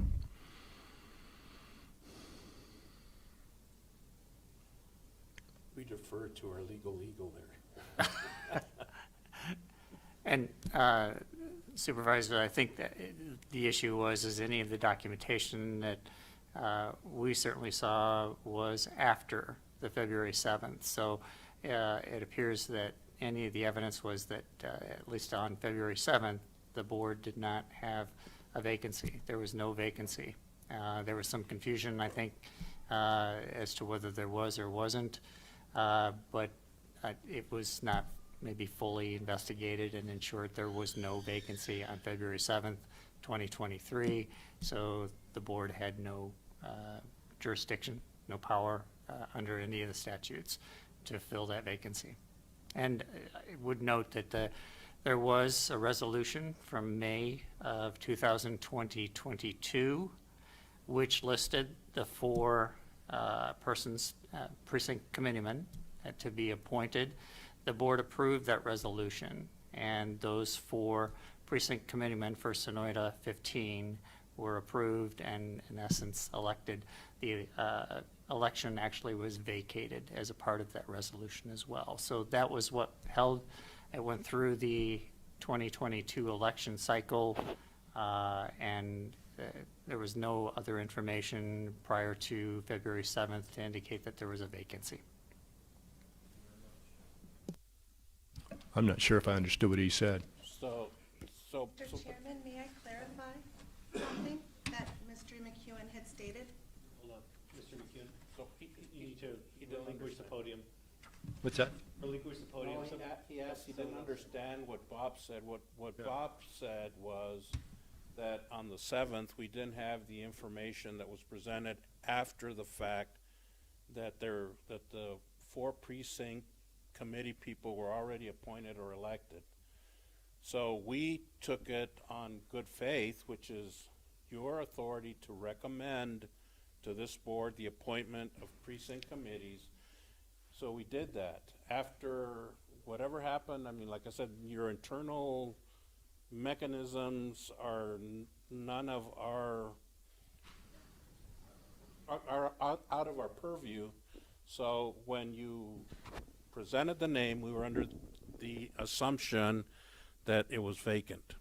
Well, now, as I understand it by code, sir, that when I make these presentations to the elections office, they do in fact are supposed to find whether or not there is a vacancy there. So, And in short, I think there was confusion on both, apparently, Mr. McEwen's thoughts as well as on the county's thoughts that there was some kind of a vacancy. But there was apparently no vacancy. The elections department confirmed that later, and that's what led to some exchanges after February 7th. so there was confusion on both sides. Correct. Great, thank you. So, if you would clarify one more thing for me, if you could, please. My request for Ms. Newell to be dismissed, is that being ignored, or is that not approved, or was it approved? I mean, what's the status on that? It's Because not before the board, and so Yeah, that's not our purview, Steve. Ours is that you submitted a name because you felt there was a vacancy, we voted, and the person was appointed. Later on, we found out that there was no vacancy, that the precinct committee was still there. So what we are doing here is we're voiding the vote. Of course, you have to vote. We have to void the vote of the person that was recommended, and that the person that there in the precinct committee stands. Now, what you do after this meeting, that's up to you and your group. It's not up to us. We just appoint when you ask us to do that, and once we do that, our obligation is fulfilled. okay, so the form I sent in to have her dismissed, that's been ignored Pardon? He said on 4/28/23. That went to the office So that's being ignored, that's not a proper procedure, or That's not in our, it's not in your purview? So perhaps you could tell me who enforces Article 38, or Title 38? discussion, possible action to avoid the precinct, this is what we get to, this is our conversation as a board, what the item reads. The item reads, discussion, possible action to avoid the appointment of a precinct committee person for Santa Cruz County Republican Party secured voters, Sonoy 15. That addresses a very specific issue. Okay. The very specific issue is that on There was a mistake made, and you guys are correcting it. I get that, yeah. February 7th, when we voted, Mm-hmm. you had a full house. Yeah, I understand And what that the vote- circumstances and that are. vote should never happened, so that's what we get to correct right now. Okay. Are you not, you're not interested in answering my question? How do I enforce Title 38? I'm not a lawyer. I'm not a lawyer either. It's, again, not before the board today. If Mr. McEwen wants to put it on an agenda item, that's fine. But, Well, and he can pick that up from, and renew what he would like to do with regards to Ms. Newell and the secured voter. He can take that up again, as Mr. Brecker had noted, and Mr. Reese had noted, is that the only focus today was the February 7th appointment, and that was void on its face. I understand that, but what I'm trying to clarify, is it appropriate for me to go back before the board on this matter or not? If it isn't, I won't bother you with it again. So now you're asking us something that we would have to go get legal advice on? And they- Again? And Steve, they hate to give us legal advice. and it's- Okay. I just want to do this thing appropriately, gentlemen, so I would write a request to your county manager, and then you would decide with legal advice whether or not you would approach it. Write a request to the clerk of the board, Yeah, okay, go through, and then that will find its way through legal, and we can get an answer for you. all right, very good, thank you. How's that for an answer? That's an answer. Okay. Okay, so we have a motion and a second. So she's still standing. I don't know Yes, if you're you'd gonna- like to address the board under discussion. Yes, thank you, Chairman. I'd like to correct some information. So I am the Legislative District 19 Chairman, and I am an officer of the Republican Party of Arizona. When the chairman submitted this information, he stated there was a violation of ARS statute in 38, but also that there was a violation of Arizona bylaws. There is no bylaw that addresses absence of meetings, and there is no requirement for attendance. First and foremost, I would also like to state, for the record, this PC has been engaged for many years. She has been attending meetings in her legislative district, and she has been involved. So she has not met the standard for Title 38 as far as not being present and not doing her duty of precinct committeeman. In fact, she's worked multiple elections for this county as well. And so therefore, I wanted to correct that record for Ms. Newell, as she has been attending the Legislative District 19 meetings, and she has been sworn in the oath of office by myself, the chairman of Legislative District 19, also an officer of the Republican Party of Arizona, member at large for Congressional District 6. Thank you. And so all those things, hopefully we don't have to take up, but we'll get some letters and we'll get some legal back to whoever needs it. Absolutely. Okay. Is there any other discussion? Question? Can I ask a question? You get to use the podium.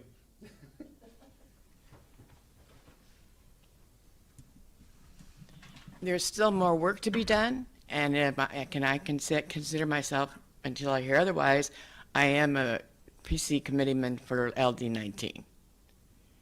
If you were the person that was appointed by us on February 7th, 2023, you are no longer a No, but she was there. No, she I was. wasn't, no, I was, She was already there, that's why.